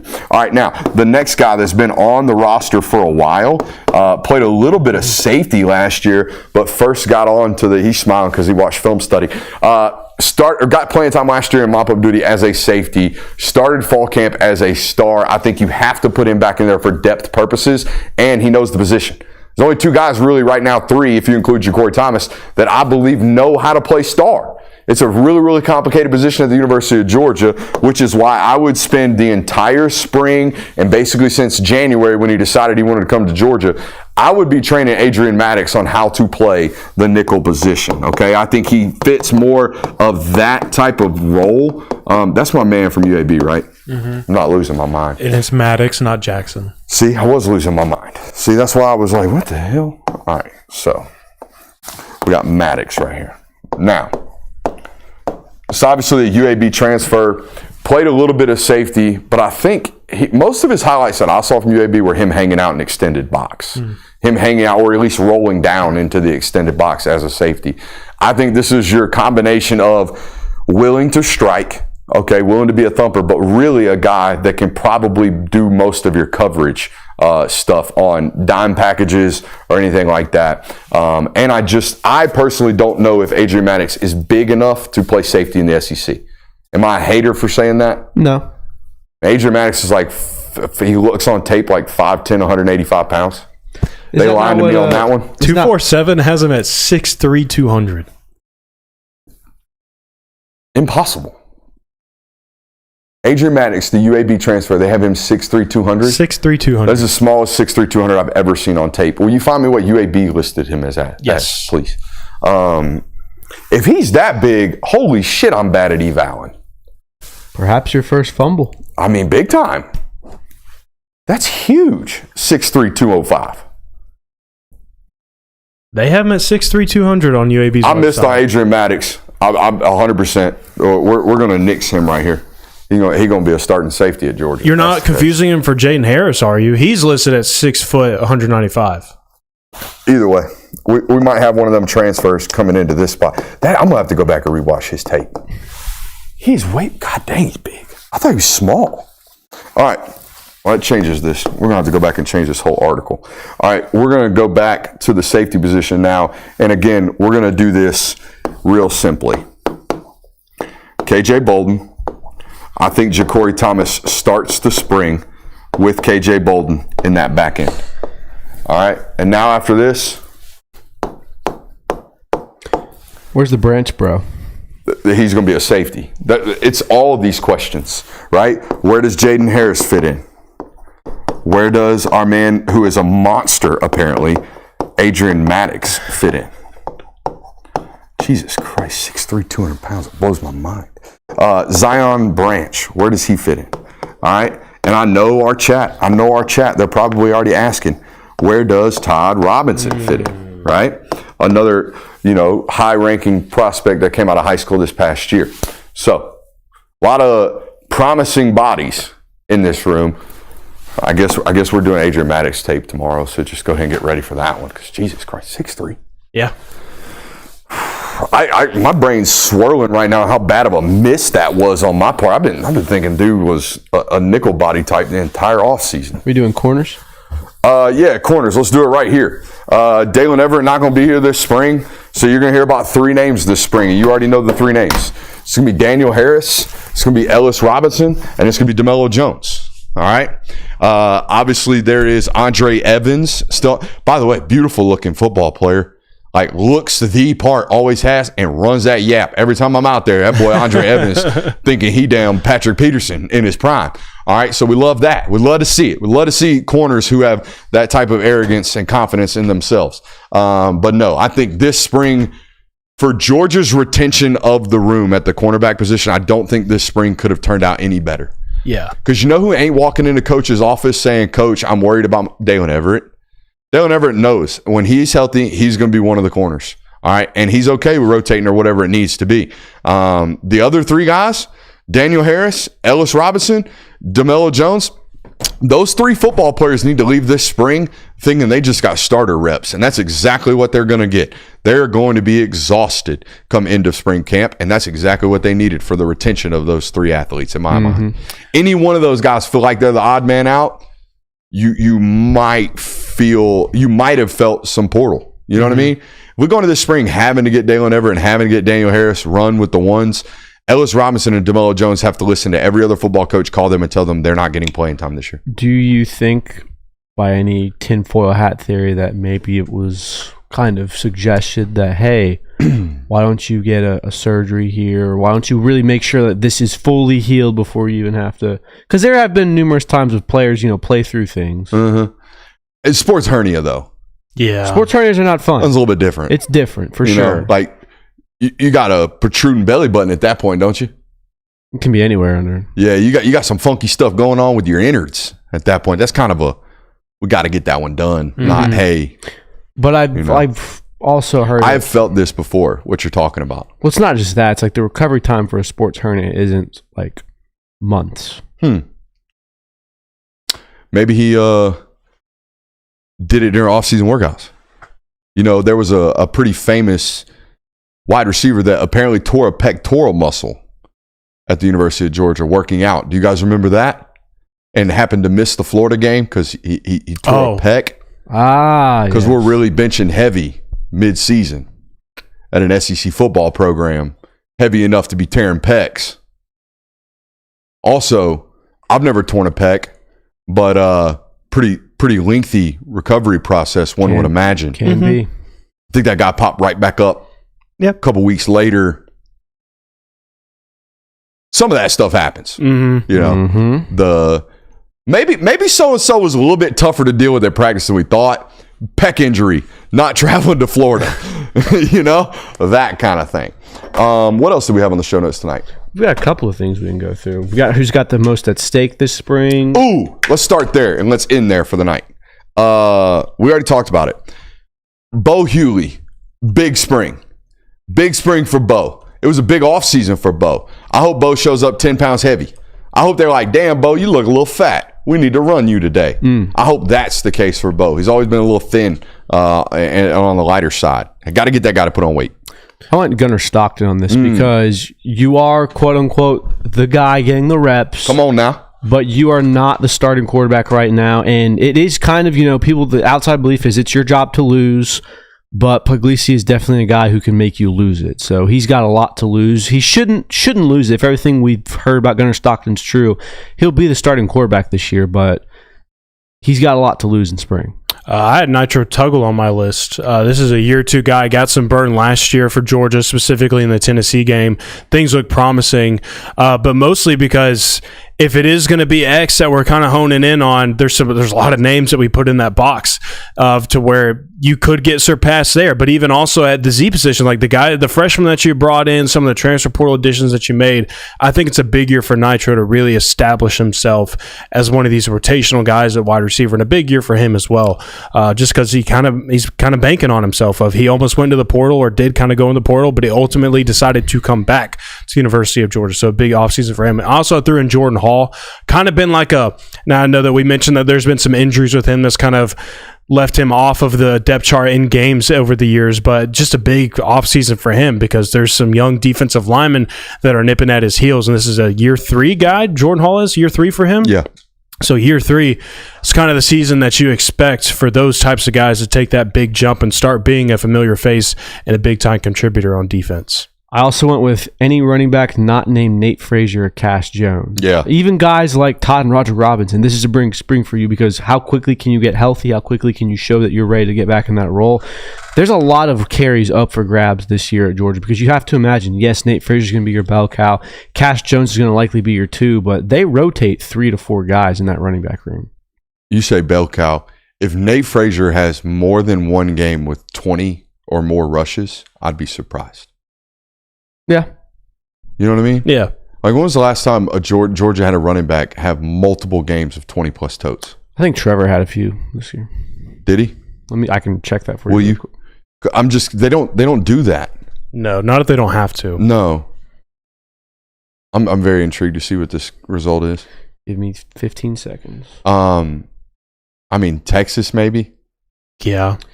I feel like his normal stat line was 15 for 95. He had 2 games of 19, never exceeded 20. Okay. So that's the line. I think they do the same exact thing with Nate this year, which, I don't want to give Nate Frazier, even if when he gets to the league, I don't want to give Nate Frazier 20 carries. Mm-hmm. You know, I want it to be 15 meaningful, explosive touches. Yep. Every time he touches, I want him to have the gas to go. He had 21 carries against UMass. Nate Frazier did. Okay. And that would have been the game that Branson got hurt in mop-up duty, I think. Branson got hurt at Auburn. Okay. This would have been where Trevor's still dealing with his injury, so he's not. Yes. I believe Cash was kind of banged up at this point. Yeah. So you're pretty thin at running back. Yeah. He had 19 against Florida, 19 against Tennessee, 21 against UMass. So all games that Trevor Etienne was hurt in. So. And still kind of hovered around that threshold of 19 to 20 carries. Yeah.